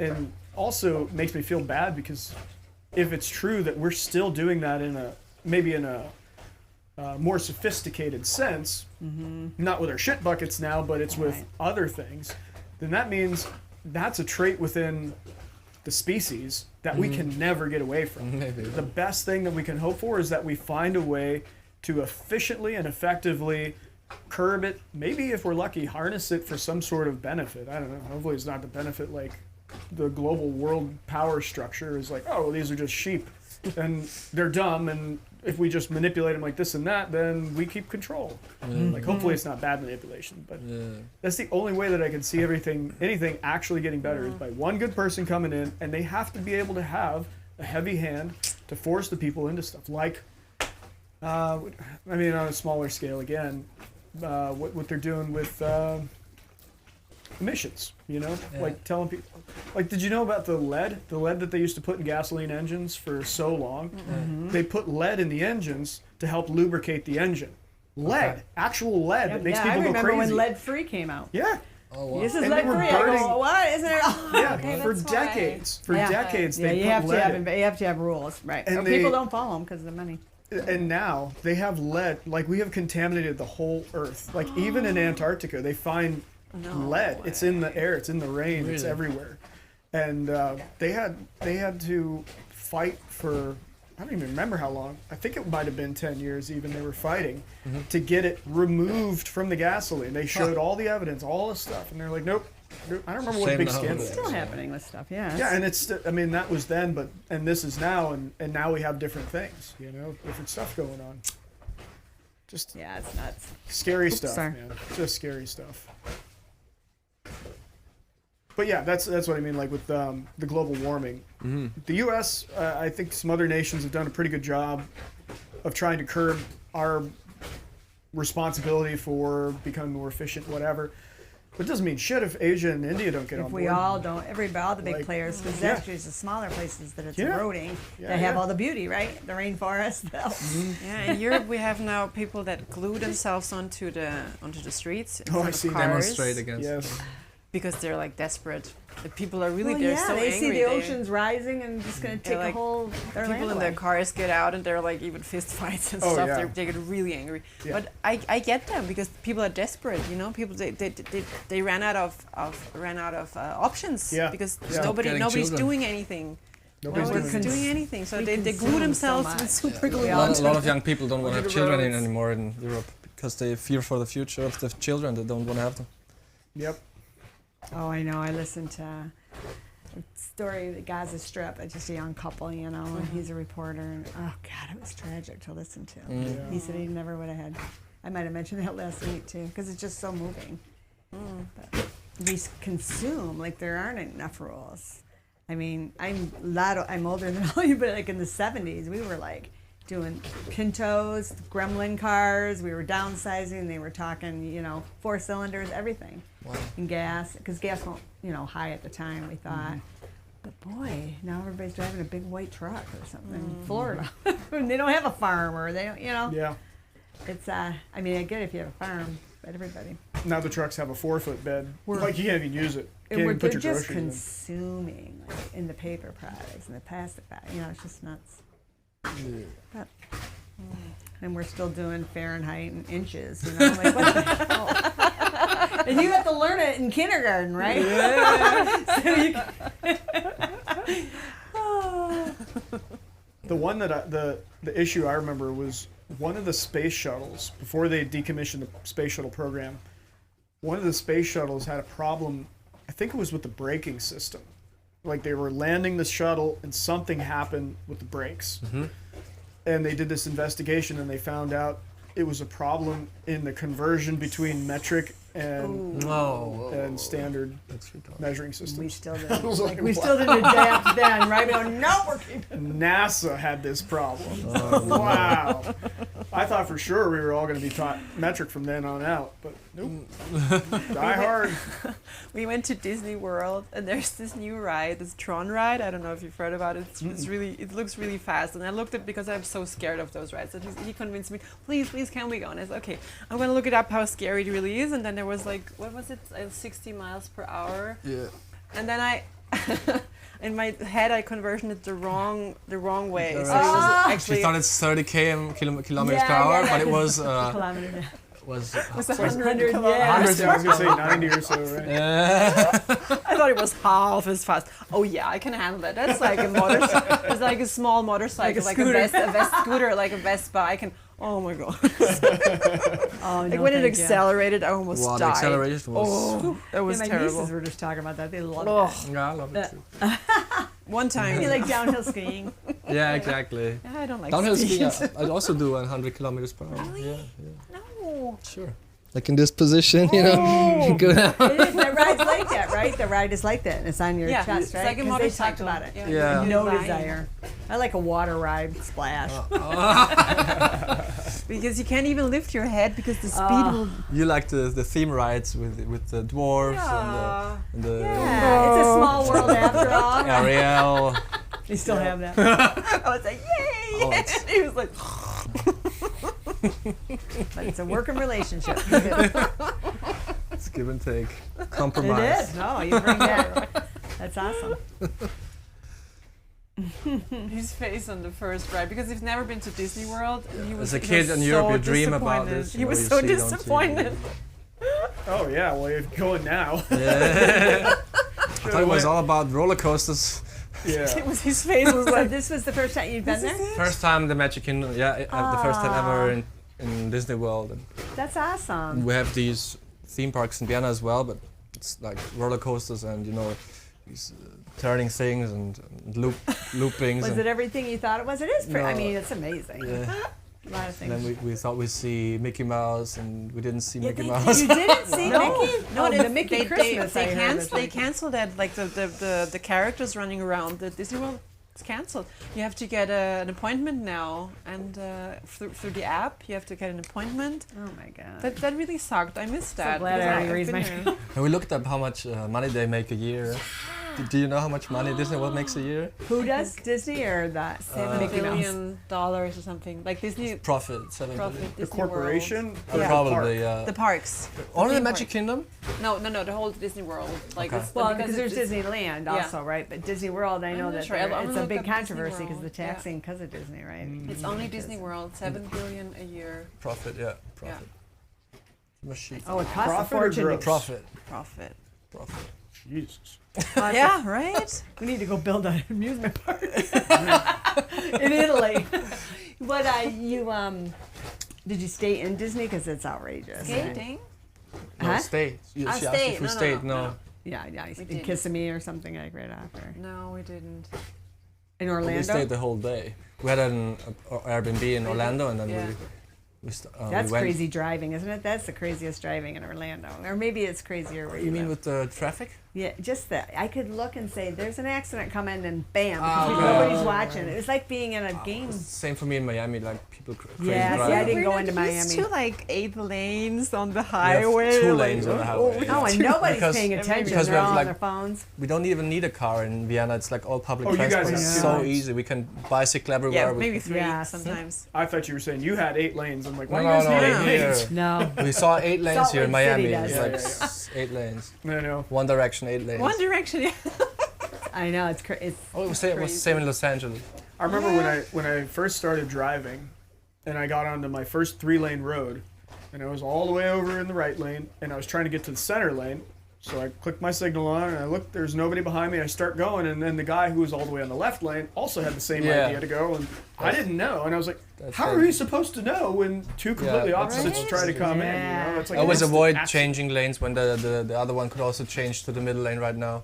When, Yeah. when there's like 3 if you're lanes. if you're at the same place. Yeah. Yeah, I And think you go about at all the the same time when time. I'm Then I trying. always and wait see somebody until else. he has gone past That's the me. way to go. Yeah. Either get up ahead or get behind, but never Yeah. cross Yep. at the same time. But when you got 8 lanes of traffic, Yeah. you're like, Harry. And then you've got guys who, instead of like slowly merging, they're just pretty much just turn the wheel and then. They Yeah. are. They are. They're crazy. Florida's not. Yeah. Yeah, it's funny when I drive in places like Miami. The speed limit is like 55, but nobody's going 55. Oh, yeah. Even No. the slowest lane is going 60, right? Yep. Yeah, absolutely, absolutely. And then you could be going 90, and the cops will come right up behind you, flip their lights on, and then they start to pull over, and they go right by you. Like, I just wanted you to get out of the way. So is it not so strict? the here, or coffee. what's the reason? That may be a bit of exaggeration. Okay. I think you'd get pulled over if you were going 90. Now but- they have a lot of cameras. Do you get pulled over ever if it's a 55 speed limit and you go 60? You would never get pulled over, No, right? No. So that's why Funny, everybody I goes went to 60. I went to a court hearing one time for a boating citation on a boat that I had sold. The guy never transferred to it, but I had to sit there through the whole. And you like heard everybody had to go up and hear their cases because my name starts with an S, so I was all the way in. Anyway, one of these guys came in and he was challenging his ticket for speeding. Something about he was trying to say that he was only going 9 miles an hour or 10 miles an hour over the speed limit. And the judge said, on record, he said, nobody gets pulled over for going 10 miles an hour over the speed limit. I go 10 miles an hour over the speed limit. And I was like, there's nobody. This is the law of the land. And I think he even asked, the Cops usually stenographer say to it's like remove 12. that line from the record too. It makes that's a big true, I mean- difference if you go 29 in a 20 speed limit or Yes.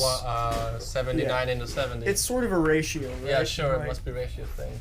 But for me, I've always been told 5 miles an hour over is your safe Oh. zone. You don't want to go Okay. more than 5. I do 10%. Is that a sane I thing think to that's do? reasonable. But Like I I mean, go that's, 7. that's hard though too. I go Like at 70. 20, 20. Like I how go do you know 22. it's 22? Oh, if you have a car with the digital. Digital, I suppose. Yeah. Yeah, I usually go 77 in a 70, 71 in a Yeah. 65. Yeah. That's my thing. Yeah, that's what I You do. got a whole system.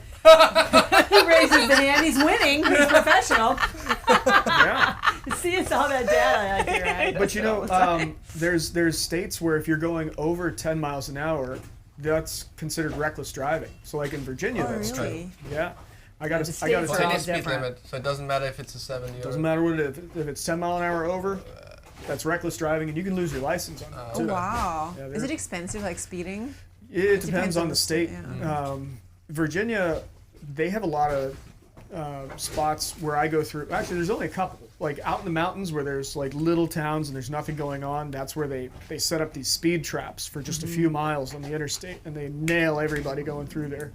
Because it's boring and there's no one around, so And you're that's just like, not I'm going what to they make should up be time. doing. Here we though. go. It should just be all like Right. whatever computerized. Because a lot of So I mean, like racial I got clocked going. I think I was going like 85 or something like that, 87 in a 70. 70, yeah. Yeah.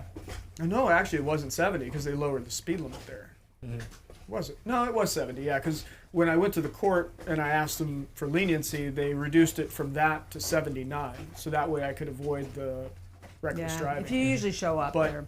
but it ended up being, I think it still ended up being like $300 for the Oh, ticket. wow. Yeah. Okay. Which it is what it is. You know, you got to pay it. Yeah, they get you coming out of areas too. Like Nyack, they just sat there in New York and just, oh, I got a big ticket for that. And I'm not going to go there, so you just Yeah. pay the. And in the Keys, there's only one road. So, I mean, there's like 40 cops Well, and you they're all can't just go on very the one road. I know, and they can't go very fast because it's the two But I lanes. saw a anyway. bunch of driverless cars empty today, cars. empty police cars, like Empty they're just cars. Oh, yeah. standing next to the Yeah. road and Yep, that's to make people panic and Sure. slow down. Ah, okay. Oh, they were empty? yeah, they were empty. Like Oh, I was going so fast in my Tesla. I'm going, oh, I got to slow down. Yep. That thing is fun, do. though. It's fun. that makes sense. I certainly slowed down by 10%. Yeah, I've often wondered what would happen if somebody hit one of those cars. The Teslas? No, when somebody hit one of those Oh, police empty cars cars. that Yeah, they right. set there, you know. 'Cause I mean, they're well off the road, so you would obviously see be a at lot of fault them if now you you hit see it. it. Uh-huh. But like if you just hit it, there's nobody there. Yeah. Like, there's just- Oh, I'm sure there's Just a leave. camera on it. those park- those you look like the cannot park old there. wore-out cars that barely even drive. So like at some point, a trooper would drive by and realize that their car is just smashed, and then they'd have to call the Right. chief and be like, "Chief, the decoy car got smashed." The decoy. The DC. Or yeah, actually, that would be a lot of fun. Take those, you remember the movie Cars, the Disney movie Yeah. Cars, and they have the eyeballs in the windshield, so they have Yeah. the sun visors. Yeah. Like just open up the doors, put one of those sun visors inside the decoy car. That's your next project. I could do that. That'd be a lot of fun. I like that kind of mischief. In Australia, it's also super expensive speeding. Mm-hmm. I remember, like we also went like 10% faster than we were supposed to. And we were thinking everybody drives so like really slowly and really nicely and really according to laws. Why do they do that? And then a police car stopped us and we had to almost pay like $400 just for the. It was 10%. In Australia? in Australia, yeah. Well, I guess it's probably in the city. Then they just down- deal no, with the it was in the behavior right countryside. away, and then you don't do it again. Yeah. Same with Yeah, like right? drinking. You just, Everybody you're old enough drove to have like wine with- really. You know what I mean? You just Yeah. deal with it. But no, Right. you're not getting your license 3 times. Everybody stuck to the speed limit, and we were like, "Why?" And Follow then we knew. rules, Then man. we knew why. Yep. Yep. Have you been to Australia? I have not. No. I don't know if I want to. It's, everybody I talk to is like, it's a death trap. Everything there wants to kill you. So, I mean, you either stay along the coastal areas, Yeah. the main cities, or you go into the middle and die. That's your It's not choice. that bad. I've spent like 3 months in Australia and another month almost. And I saw like, I didn't see any snake. I was really disappointed. I really wanted to see a snake. Not any. What part of Australia were you in? And the Western Australia, we went up Perth. the Perth and Perth. then up to north.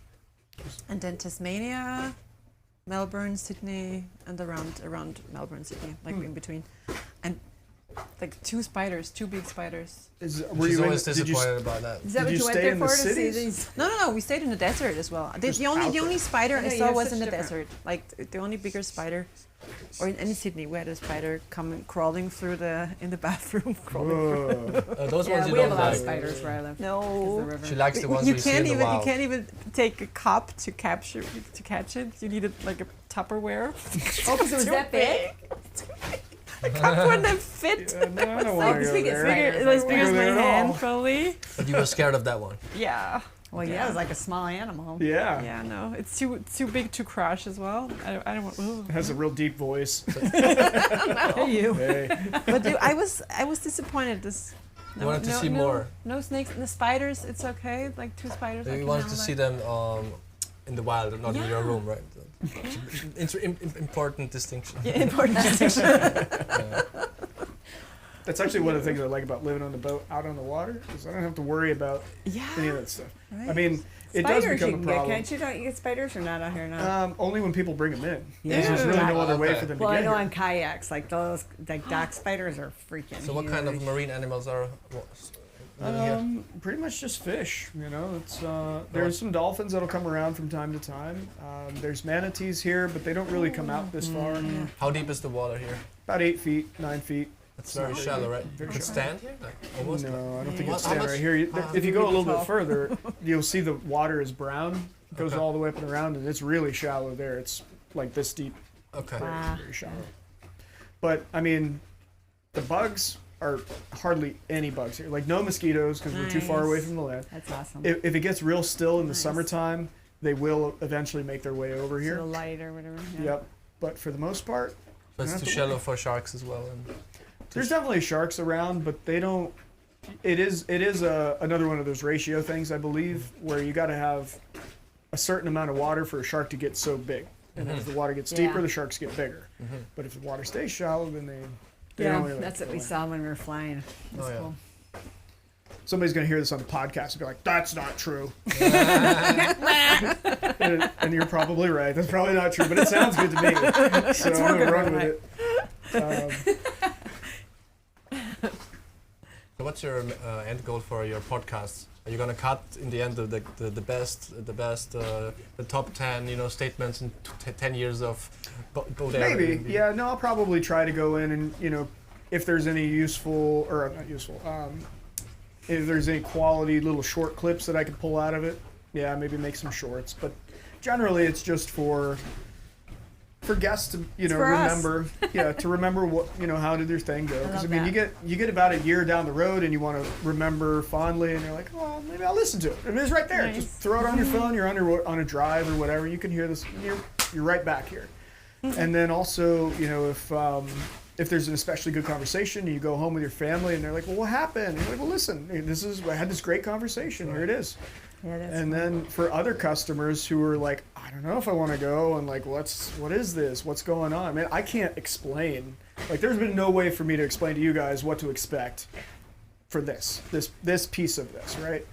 But if I say, here's the podcast, check it out, and you're like, all right, well, let's listen to an episode and see what it's like. Then you get the feel for it pretty quick. Oh, okay. But you said you had a YouTube channel as well, right? I have a YouTube channel. The podcast and the YouTube are supposed to cross-pollinate, but right now I don't have the video stuff going. I'm struggling just with the audio. I should have been running my soundboard tonight. I haven't learned all this stuff yet. And the camera that I got a 360 camera because I wanted to be able to like set the camera up and then have people use it like an Oculus, and then they can actually VR. hear the audio and like, turn their head and see everybody. I thought that'd be cool. But the camera will only record like a maximum of 45 minutes of audio, which the first night that we used it, our conversation was like 4.5 hours. So That's part of this too. I went to go take the video off the card. The camera's dead. Like it had been dead for 3 hours. I go, shit, this isn't gonna work at all. So I gotta get the whole system dialed in. And I mean, if I could at least get the audio for now, I'm okay with that. Well, and you may alter it, like you create something, but you don't do the whole night, so it allows you just to have that. Yeah, it's Because an I can evolving see where program. it's a lot, yeah. But I think it's great because it does help you to capture it. Because I know that I just really like it here, and I'm going to share it with people. But Yeah. so it's cool. I mean, right? Isn't it special? I Yeah. experienced you guys when we were riding out on the boat. Yeah, So sure. exciting, and then in your travels too. It's neat. It's really cool. It's a good Stuff. idea. Do you need anything from downstairs? Gonna go to the restroom. No, I'm good. No, okay. So I'll mute this for the restroom part. Let's go with it. We can. There's a button on the side there. Okay. Record button. If you just bump that, the red light will go off. So are you heading home tomorrow?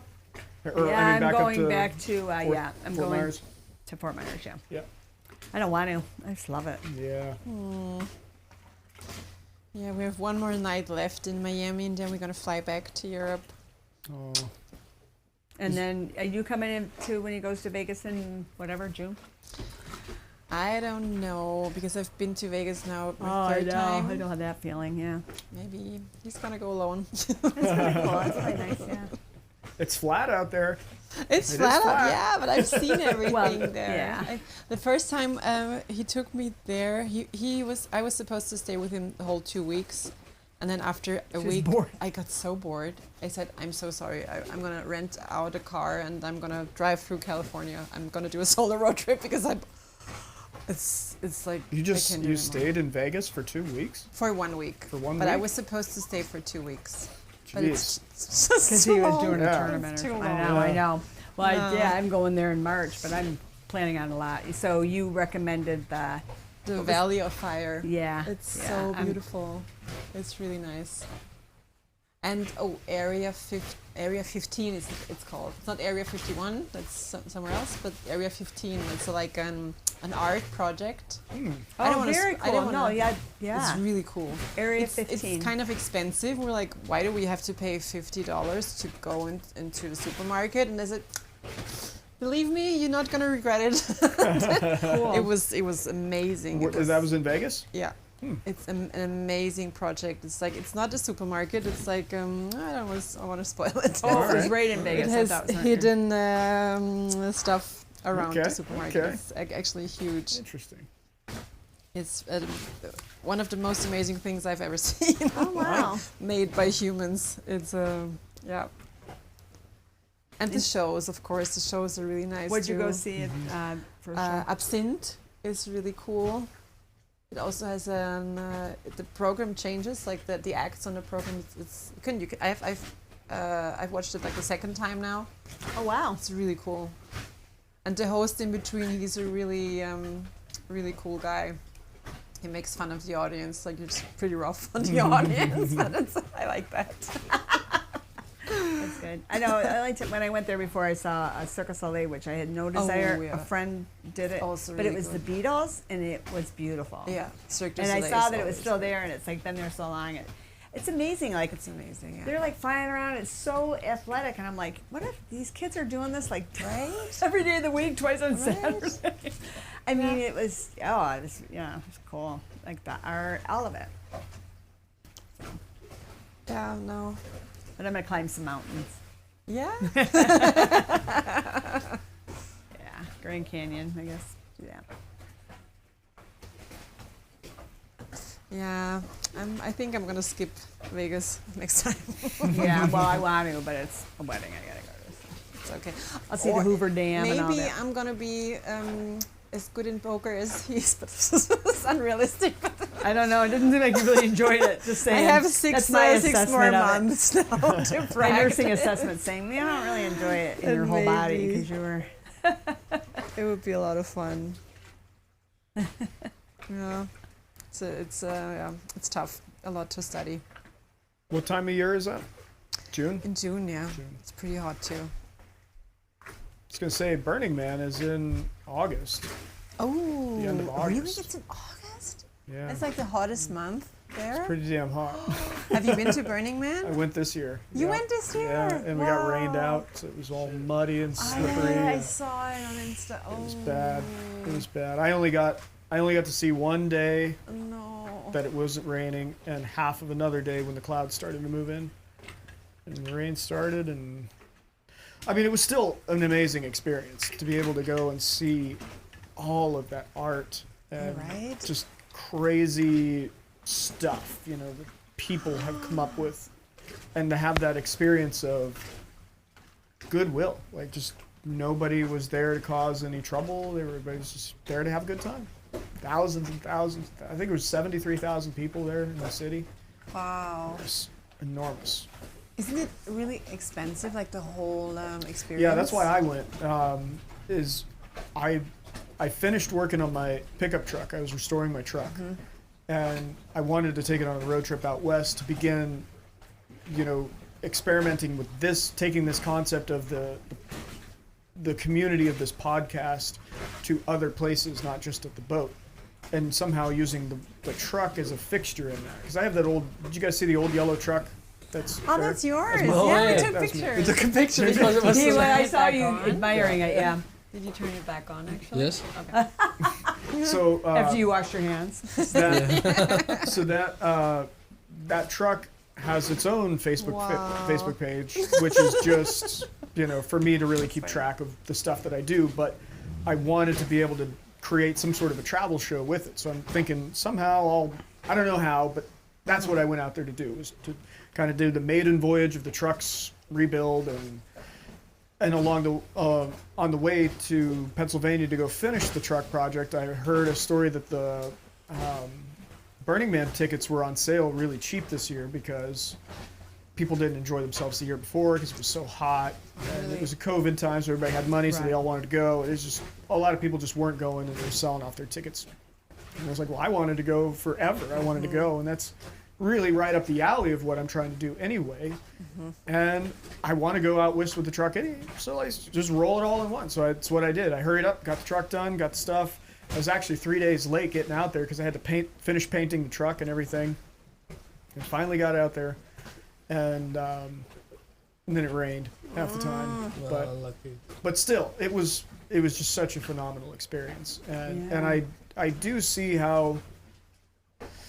I mean, at least insofar as entertainment value is concerned, there's something there that I can capture. I don't know how I'm ever going to really monetize it, except maybe through advertisement, I suppose, for this experience, which is, again, one of the things that I have hope, that's like my best hope scenario for the podcast, is that at some point, enough guests coming and sharing it that it'll catch on and gain a little bit of a following, and then people will be like, I want to go to Key West and stay on this boat. And then people want to come not because they happen to find a cheap place on Airbnb, but because they know about Andromeda and they want to come here. Like, that's the goal, the real experience. goal. And and that really should be valued, because I think of all these ideas that you could do, but that's not what you're seeking. Is that kind of thing, like putting it on your truck, or that's.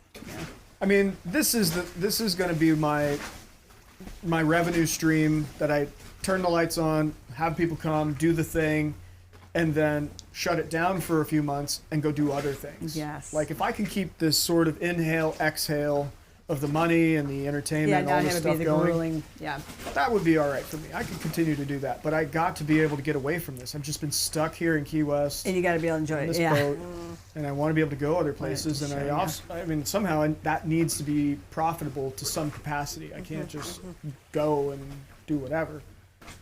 So that's what I'm ultimately building towards. And again, the Burning Man concept is there's a lot of people there that want to do this kind of stuff, and they spend a shit ton of money to go to Burning Man, because the tickets are expensive. Normally, how much they're is a ticket? A like standard ticket? $5.75, I think, and then you got to buy a vehicle pass if you're going to have a vehicle pass, which is an extra. You need a almost tent. $200. No, you need some kind of tent. Yeah, you need to have something to sleep in. Did you do it in the back of your truck, or what did you do? No, I brought a camper down from Idaho. Oh, okay. Because that time of year you can't rent campers for cheap. Everybody wants like $1,000 a night to rent you their camper, because the playa dust. Once the playa dust gets on your stuff, you can't get it off. You got to use this special type of. It's like a soap, I guess. Okay. That breaks the dust loose. Otherwise, like a normal car wash won't take it off. I still have dust on my truck that won't come off. And you need a bike, right? So you gotta have a bike. You gotta get all that stuff out there. Yeah. Obviously, I had to go from Pennsylvania to Nevada. That was 2,500 miles. Yeah. Wow. Which was a beautiful drive, and again, it was what I wanted to do anyway. Yeah. But yeah, renting the trailer, driving the truck, getting the bike, getting all my clothes.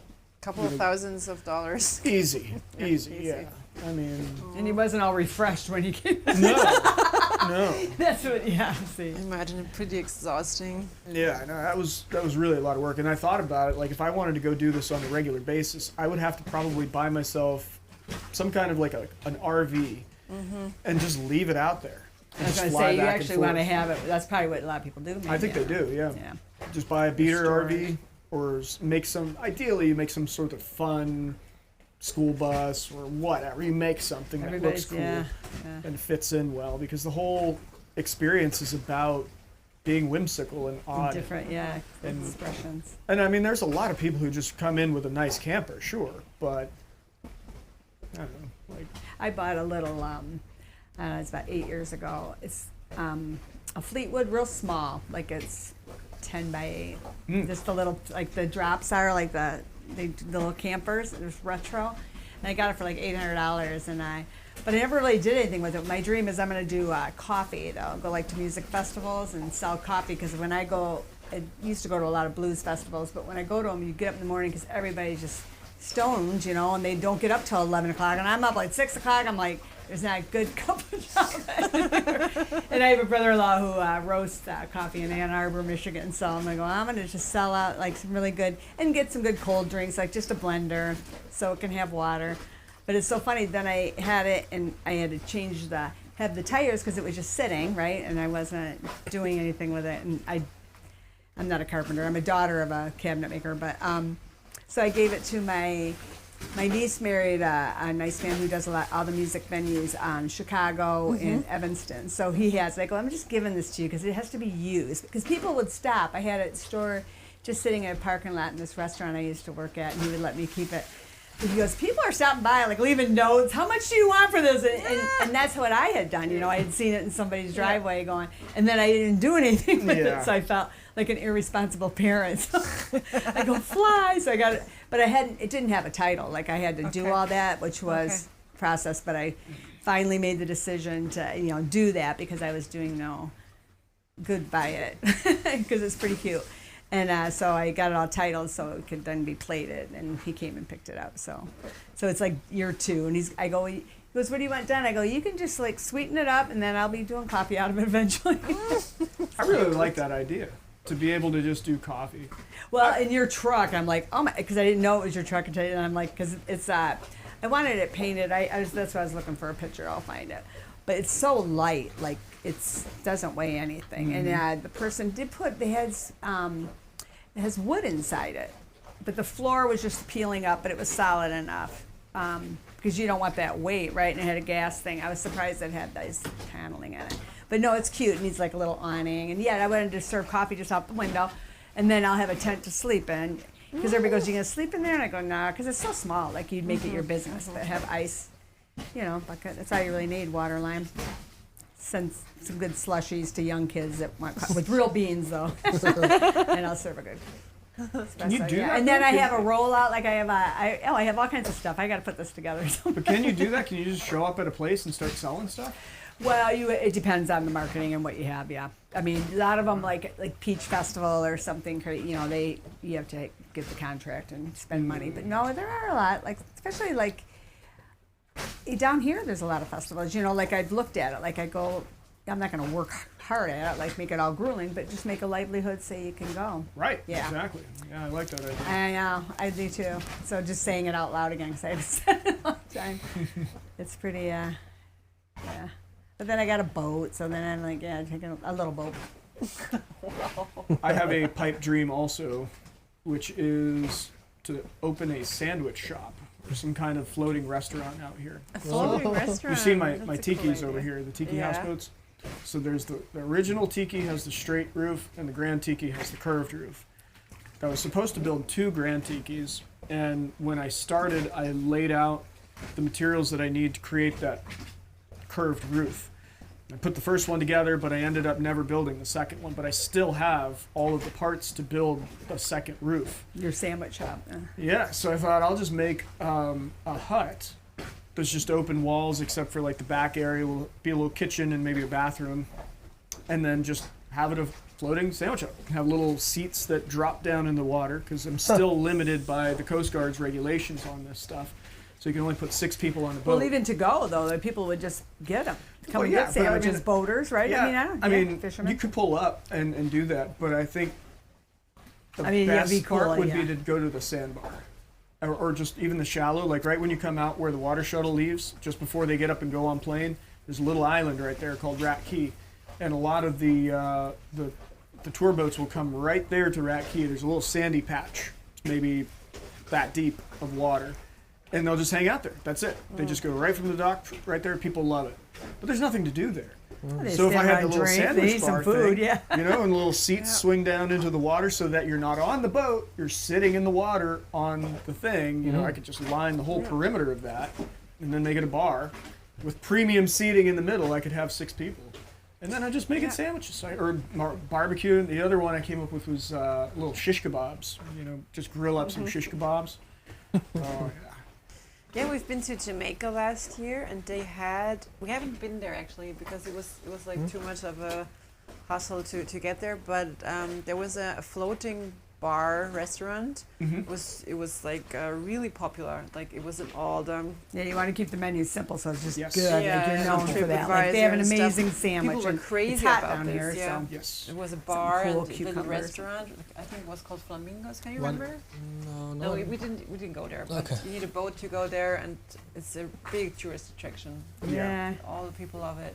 You could See, almost have like that's- floatable seats, so they just could toss out. So you could fold this whole thing up, right? That's the other thing. So you've seen Yeah, those it's inflatable, they're just inflatable lounges, right? You know, it's like a big inflatable couch.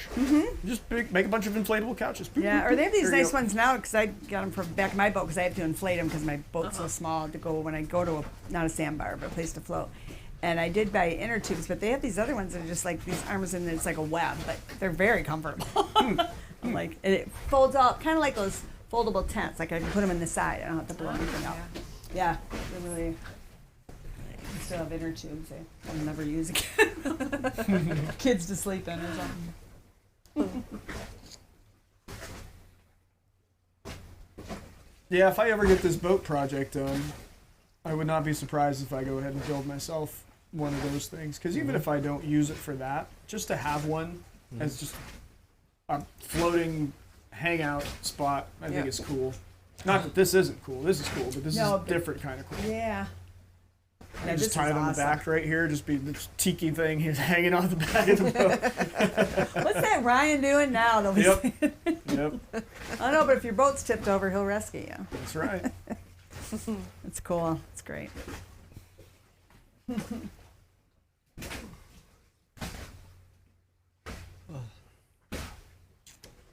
What do you guys do when there's like a hurricane coming? You go on land or? It depends on the size of the Yeah. storm. The last storm was last year. Well, 22. It was in 22. The one that got that boat over there. And I had just put this boat in the water a few months early. And the storm wasn't supposed to be too bad. They were like, it's going to pass to the west of us, and it's going to be a smaller storm. But then, of course, it got bigger as it was crossing the Florida Straits, and then it came in closer to us at the same time, which it still wasn't that bad of a storm. Most of the boats, well, actually a lot of boats, there's like 150 boats that ended up breaking loose from their anchors and being pushed out into the flats over here. Wow. There was a couple that lived on their boat, stayed on their boat. It came loose, and their engines didn't work, and they got drug out to sea, and they were lost at sea. What happened with them? They died. Really? Yeah, no doubt. Yeah, no doubt. Because the waves, they got sucked out into the Gulf of Mexico, and their boat would have just rolled right over, and there was nobody out there to rescue, and they just got pushed out into the deep water. That's terrible. Okay. Yeah. The terrible part is that their daughter, I would guess she was in her 20s, and she was frantic on Facebook. Like, if you see anything, my mom and my stepdad are missing, And they were on a sailboat? no, it was a powerboat. And, to watch somebody go through that process is horrible. That denial, Wait, I think most of us out here knew how this ended up. There Oh, wasn't really any doubt in anyone's mind. But especially for those of us who stayed here in the storm Did you stay to as see well? how bad it Well, was. and you yeah. have this size. What was their size boat? Was it smaller? 30 something, Yeah. like I don't know. I just 10 feel like feet, it just 10 feet bigger than the boat that dropped you off. get safe. Oh. I would Well, just always Not take very off. big. 10 feet bigger than the boat that dropped us off. Yeah, That was the boat that yeah. was the 30, couple that was staying. only like Oh. 19 or something. Right? It's 21, Uh. so I guess a little, maybe half, 50% larger. They underestimated the power of the hurricane, or? There's a couple failures, and there's a lot of failures on a lot of people's parts who stay out here because their boats That's how I. Their I mean, boats- I just feel like you just got. their boats don't run in the first place, and that's a big issue. If you know that you're staying on a boat that doesn't even run, what's going to happen when something goes wrong? Like, how are you Not- going to get out of that? Not good, whatever it is, What? right? I just feel like that's for my thing. I It's know just a there's bad real idea. stubborn people, And or just a lifestyle. They've seen a lot of them. like Fort Myers got so hit, and they've never been. I mean, they've had a lot of storms. I mean, they, like that. It's devastating. Yeah, they got beat All up those pretty bad from that shrimpers, storm. man. Yeah. And I was just there, and it's still a lot of people because they don't have insurance, and it's just they can't rebuild. Yeah. Yeah, but my boat stayed put. Everything was fine with me, but somebody drug into my boat, and Wow. their anchor crossed, their chain crossed my lines, and then their boat came around and smacked into the side of me. It was just like beating on the side of me, and I couldn't. There was no getting. No, because you out guys of are it. now wrapped now, right? Yeah, he was across my lines, and I was like yelling for him, like, you got to drop your anchor, because there's no way at that point, even if he could pull his anchor in, the anchor was going to get caught on my line, and then he couldn't do anything. So Right, like right. the only solution was for him to let go of his line. Oh, cut And it. he wouldn't even come out of his boat. Like, he wouldn't come and deal with the situation at all. So I was like, well, if he's not going to come out, then I got to get out. So I was going to drop my lines and leave. So I did. I dropped my lines, but then his chain went under my boat, and my boat came around like that. So now we're basically crossing directions. And so his chain is going up underneath towards my propeller and my rudder. So he's finally come out of his boat, and I'm screaming at him, like, you have to cut your chain. And he's like, I'm not cutting my chain. Because it was all chain. Like, he didn't even Just have tell me rope. what to do. Because that's the other bad was the thing. If only it's reason. just chain, there's no way to let it go. Like, it all just is tied into everything, and you can't. When the wind is blowing that hard, you can't pull on it. And if it's connected with a shackle or something, like, there's just no way to take it apart. He had it all wrapped around all his stuff, and he refused to cut his chain. I said, listen, you're getting into my propeller and stuff. I can't get out of this. We're both going together. I'm pushing your boat into the flat, and you're gonna end up on the flat. I'm gonna be on top of you, and my boat is just gonna all night long just pound your boat into the ground, and you're gonna put an enormous hole in the side of mine, and we're both screwed. So you've got to cut your chain. He wouldn't do it. So I grabbed my battery grinder and I jumped over the deck and I cut his chain. Whoa! And once the chain was gone, I was free and I took off. His boat didn't run either, and he didn't have an extra anchor. So he ended up on the flat. Where are we at? Misdirections. He ended up on the flat over here next to my boat. Which, I mean, had this been a different situation, like if this flat wasn't here, I wouldn't have cut his chain. It wouldn't have mattered. I could have just waited until we got into deeper water. Like His that, chain would hopefully, have. It wouldn't have been an issue. But I knew what was coming, and that was the whole thing. I was like, we only have seconds to deal with this because the water's getting shallower and shallower and shallower, and pretty soon my propeller and rudder are going to be in the mud, and then I'm stuck and I can't get out. And I didn't even know where I was at that point because it was dark. It was the middle of the night. Yeah, And that's nuts. I was like, well, it's do or die. If I'm in the mud, I'm in the mud. And if I'm not, thank God. But if I'm in the mud and I'm stuck, my boat is completely gone. It's just gone at this point. So I just put it in gear and punched it and whipped the thing around and reset another anchor and waited out the rest of the storm. And he ended up, like I said, just over here on the flat. And I felt bad for him. I came back the next morning and I was like, you want me to pull you off the flat with my boat? And he was just being a bitch about it. He was like, no, I don't want to, I don't have anywhere to go. I don't have an anchor. And I'm like, dude, I can pull you to the dock. I can pull you to anybody else's boat and just hang on the back of that. I can pull you to the mooring field. You just don't want to do it because I cut your anchor. And I'm like, you drug into me. I didn't drag into you. I didn't create And the you should have a scenario. second anchor, You put especially if you don't my run. vessel at risk because of your lack of seamanship. And the bad thing is, he's a nice guy. He was a nice guy. And he was well liked on the island. And about, how long was it? A few months later. It was only a few months later. He ended up on somebody else's boat in some bad weather. It was Christmas Eve. And he fell into the water and he got hypothermia and died. And then one of the guys here in the community was blaming me for his death because I cut his chain and his boat ended up on the flat. And then he was living on this other boat that he couldn't get in and out of very well. I was like, dude, that's a real long stretch. Yeah, it's a long stretch. And aside from that, I'm not taking that monkey. like, Jeepers. this is the thing. Like, whenever you're going to be the captain, I mean, captain's not actually the word that you use. It's the master. Whenever you're the master of a vessel, it's your responsibility to deal with everything that happens, anything and everything. There's nobody going to come and deal with it for you. You can't just stay, okay, well, I'm going to put my car in park. Let me call the cops and have somebody else sort this out. Like, Yeah. you've got to figure all this stuff out. And lot. you have to be prepared and ready to go at any moment's time. So it was me, my buddy, and we also rescued somebody out of the water that night too. His boat sank farther up from us, and he was just holding on to his mast for like 2 hours. Wow. And he finally let go because he was hoping somebody would come and rescue him, but the storm was just getting worse and worse. So he just let go. He was He ready was to die. trying to swim to somebody else's Okay. boat, but he missed it, and then he just kept getting pushed and pushed and pushed, and he caught onto mine because I had my underwater lights on, and he caught onto my my anchor line, and I was just up in the front of the boat, and I thought I heard people talking, and I'm like, what is that noise?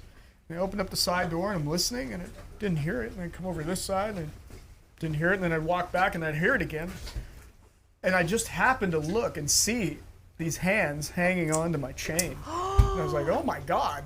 And he's completely naked because he was trying to swim, and his clothes Oh, were it's wearing so him out. hard, yeah. So he stripped down out of his clothes. So I threw him it's called a fender. It's like the buoy bumper thing that keeps the boats from banging. Mm-hmm. So I threw that into the water on him, and he brought him up and around, and he was like Hypothermia. completely exhausted, just wore the hell out. And got him dried off, got him a blanket, got him some clothes. So anyway, he was on board, and then I had my buddy who was my first mate on board, and me. So I mean, like, those are the people that I got to concern myself with on my boat. So when anybody else's boat come and create a problem for me, my number one priority are the people on board my Well, boat. and you had the foresight too, like you could see it wasn't. Yeah, I going, knew what was happening. That wasn't going to change, and you saw the that ground was coming. coming. Yeah, It was inevitable. It didn't matter whether or not I cut his chain. We were headed for that thing. What was going to change is whether or not I was going to be on top of his boat and lose mine too, or if I would be able to get out of it in the first place. Yeah, and you always have So- to prepare. It's so hard down Yeah, here and because it's- you do have that stubborn, like, oh, I can get through it. And I remember the short time I lived in, it's like Bradenton, and they would have those warnings. I'm like, let's board up, man. Let's get, even though I wasn't like on water. I mean, because you live all around all these little trailers, and they're gonna come blowing in, or yeah. I mean, you just gotta be responsible, right? Yeah. Wow. And that's something that most of the community here, well, I don't know if it's most, let's just say there's a lot of people here who don't take the precautions that they need to Yeah. to But then make everybody- sure they have what they need. Yeah. And I don't know if it's because they don't know enough, or if they just underestimate, or if they just don't care, or what. I mean, I've been guilty of it myself too. Like in this last storm, with the tikis, I did a little bit of preparation, but I didn't know how bad it was going to be. Like, I didn't want to go buy a bunch of lumber and spend a whole day boarding up my windows and doors and stuff if I didn't need to. You don't pull them in, or you don't. You just. No, I just left them there because, I mean, they don't want them at the docks. They won't let me bring them there. If I was going to bring them there, I'd have to do it in the dark, which isn't going to work based on the timing of the storm. Oh, okay. So, like, I have very little choice where to put them. But if I would have boarded up the doors, then I wouldn't have had the damages that I did when the, Yeah, but when like the you waves say, blew it yeah. in. But I don't know. It's one of those things. It's you take it all into your own hands. You know? Just like this girl rented my tiki on Christmas Eve this year. Whenever I rent the tikis out, well, much like I got you guys to sign the charter agreement, which ultimately puts me in charge. Like, I'm responsible for everybody's safety. But with those, I have them sign different charter agreements, which it's their responsibility. They're in charge, and Yeah, 'cause their you're not lives are on in their the hands. vessel, right. Yeah, they rent the thing, and it's their boat. You know, they're not allowed to drive it anywhere, but it's still their responsibility, right? So this girl got on the paddle boards apparently, and she's saying it was because the wind was too strong that she ended up getting blown away from the tiki, and she couldn't get back, and the Coast Guard had to come out there and rescue her. But I'm saying it's not the wind, it was that she didn't know what the hell she was doing on the paddleboard in the first place. Because even though, I mean, if it's what she's saying, she said she was about 15 feet away, 5 meters. She was 5 meters away from the back of the deck, and she lost control. The paddleboard itself is already 10 feet long. So you're saying you were one paddleboard length and a half away, and you couldn't get back. Like, that is inexperience. That is an inability to even operate the board. That's not the. I mean, if the wind was that bad, it would have been obvious that to shouldn't her, have like, been out there. she's claiming that it was my fault because I didn't tell her at what speed of the wind that she shouldn't be going out. And I'm like, well, I can't give you a speed because then if I say don't go out above 15 and you go out at 14 and this happens, now I'm in trouble because I told you 15 was the limit and it wasn't 15. But again, because you're inexperienced and incapable, this is it. But that's the point of why I had you sign all the rest of the paperwork that Right. says you're going to be liable. It's your responsibility. Yeah, it's your knowledge base, right? Yeah. Did she bring her phone on the paddleboard? No, or her how does- boyfriend stayed on the deck. And that's one of the things she was saying. What if he would have come with me and we both got sucked out there? We could have died.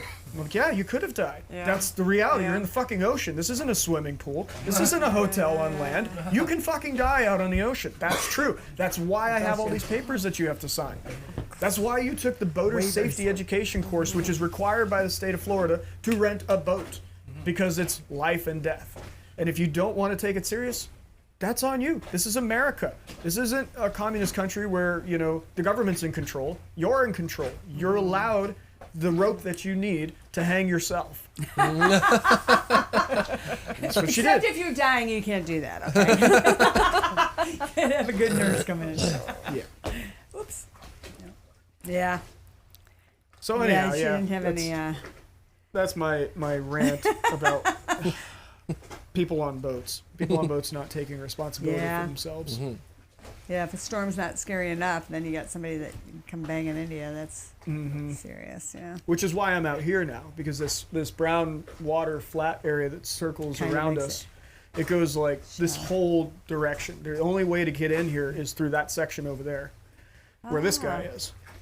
And he just moved in there a couple weeks ago, and he's got a nice insured vessel, so I'm not worried about him. If he neighbor. hits me, I'll be like, all right, give that money. And he probably won't because He he's ain't probably gonna hit wiser. And No, he knows what he's doing. But it's just me and the two tikis out here, for now at least. Tikis are the small houses there. Yeah. They're over there actually. It's those two yeah, lights. it'll change. There's two of them, yeah. So how often do you get those kind of storms? They say the average is every 5 to 6 years Okay. we get hit with a hurricane. But between Hurricane Wilma and Hurricane Irma, it's like 12 years. So it varies quite a bit. Okay. Yeah. Do they already know when the next storm is coming, or No, there's no way to know. I mean, you might get 3-4 days notice 3-4 days? that it's Oh, actually okay. going to. I mean, they'll have They'll some. be watching it. They're called spaghetti models. So they'll take a map and they'll draw a line and they'll say one model shows it going this way, and then another model shows it going like this, Okay. and then they just kind of like spaghetti all over the place, you know. And it's a gamble, like which one of these is going to be accurate. Well, the Yeah. heat and what's coming, yeah. Yeah, it's just and then the, every whatever it is, 3 or 4 hours, they update the models, and then they Yeah. change a little bit. And obviously, as it gets closer, there's this thing called the cone of uncertainty, and it's this V. It's like and life, right? If The you're cone outside of the yeah. cone, you're more than likely going to be safe. But if you're anywhere within here, then you got to worry. And then as you get closer to the center, you're more and more likely to be in trouble. But you know, even if you know, because you'll watch the storms brewing from Africa. You know, they start over in Africa, and they'll work their way across the Atlantic. And by the time they hit the Caribbean, you know this is a storm, and it's coming towards the U.S. at least. You know, and then it dials in, and there's different factors that can break it down, like wind shear, and the mountains over Cuba will break it down. Just if it hits some cold water, that'll slow it down because it needs that hot water to energize it. And it's hotter all the time. It keeps getting hotter and hotter, and that's what's so scary. Like this year was super. I'm amazed that we didn't get hit with a hurricane this year. Or just the It surge. was so You just hot. think of a surge. I mean, just the heat. It's just not. Yeah. Yeah. But, So if you knew a storm was coming, a hurricane was coming, would you stay on the boat to like it protect depends. it? It or, depends like, the size. Would you leave the boat? It's it would either be that I would stay or I would take the boat and leave. Okay. But I Yeah, wouldn't because leave it can the boat. start. So that's a good thing to have. Yeah. Yeah. Where would you go? Yeah. It depends on what direction the storm is going. So if the storm is projected to go towards the Atlantic and just head out that way, I would probably head towards Mexico. If it was projected to go towards Mexico, I would probably go into Miami and try to go up in the river or somewhere. You could go anywhere with the boat.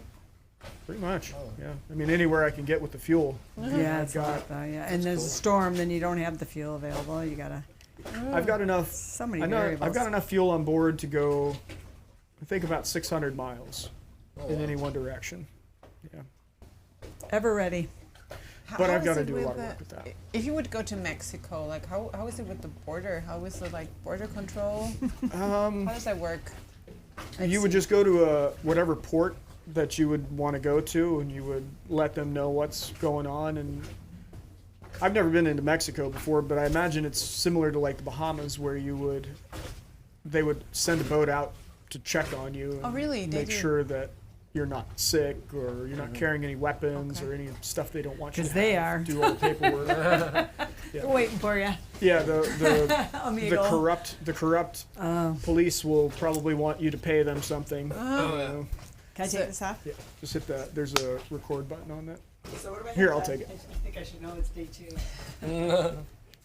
So is it like with airplanes? Like, do they have like a map with all the boats around, or like a like on the radar or something? How does it work? Yeah, you tell could. where- You know, if you were on patrol, like you were looking for drug smugglers or something like that, you would be watching radar, and you might mean- want to go and check it out. They can't watch the whole border at all Yeah, times. right? Because it's huge. How do you do that? Yeah, you could do it. You could do it if you have a big enough fleet to do it. Okay. But you would only probably want to you would want to pay attention to specific areas that you know that somebody would have to pass through, right?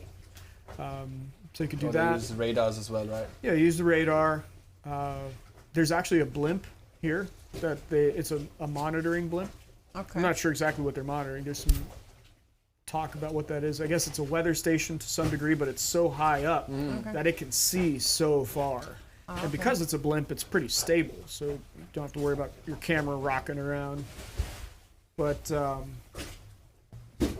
yeah, I mean, I wouldn't necessarily, if I went to Mexico, I probably, as long as I didn't get off the dock or get out of, I'm not sure how that would work with refueling, if I would have to check in or not. I might just be able to just get fuel and keep going, Okay. which is essentially what I would do. I wouldn't be necessarily trying to stay there. As long as you stay on your boat, you can. Yeah, like you could stay be in there. the waters just Okay. passing through. Oh, You know, okay. That's possible. unless you make port, you don't have to check in. Oh, okay. Should I get our dinner? Yeah. Quesadillas? Yeah. You guys didn't even eat yet? No. Oh. Yeah. Anything else from last time? No, I'm good. Thanks. Just the quesadillas? Yeah. Well, this is probably a good natural stopping point anyway. I got to get this other audio cut together. Yeah, from, it's a lot of work. It's a lot of work. The way Yeah. I'm doing it right now is Yeah. very difficult. If I had the mixing board set up, then all these mics just transmit into that, and then I could adjust the levels, and then put it into my laptop and record one time, and then that's it. But I think the thing that's keeping me from doing it is that I have to monitor it all the time. So that's where the podcast, everybody's got their headphones on. And I don't necessarily need everybody else to wear headphones, but also it's going to be weird if like I'm the only one wearing headphones. You know, like I don't want it to be such a thing that people are worried about Yeah. being heard, right? Yeah, yeah. I'd like it to just be natural and a chill conversation. True. Thanks. I need to get a mic person to just do all this stuff for me. I don't want to have to do it. I hate doing this stuff. It's too far out of my wheelhouse. But Or maybe you could do it just in the beginning, just to check, and then. well, but what happens is like his started falling down, Yeah. and as it falls down, it gets quieter and quieter. And unless you hear that happening, you won't know it's like that lady. She, I'm not sure how she did it, Yeah. but she managed to shut hers off completely. So I only got Oh no. 20 minutes of audio from her, I think. No. So I need to figure out how to fix that too. But all right, guys. Well, thanks for the conversation. Yeah. I'll let Thank you to your night. you. Thank you. Shit.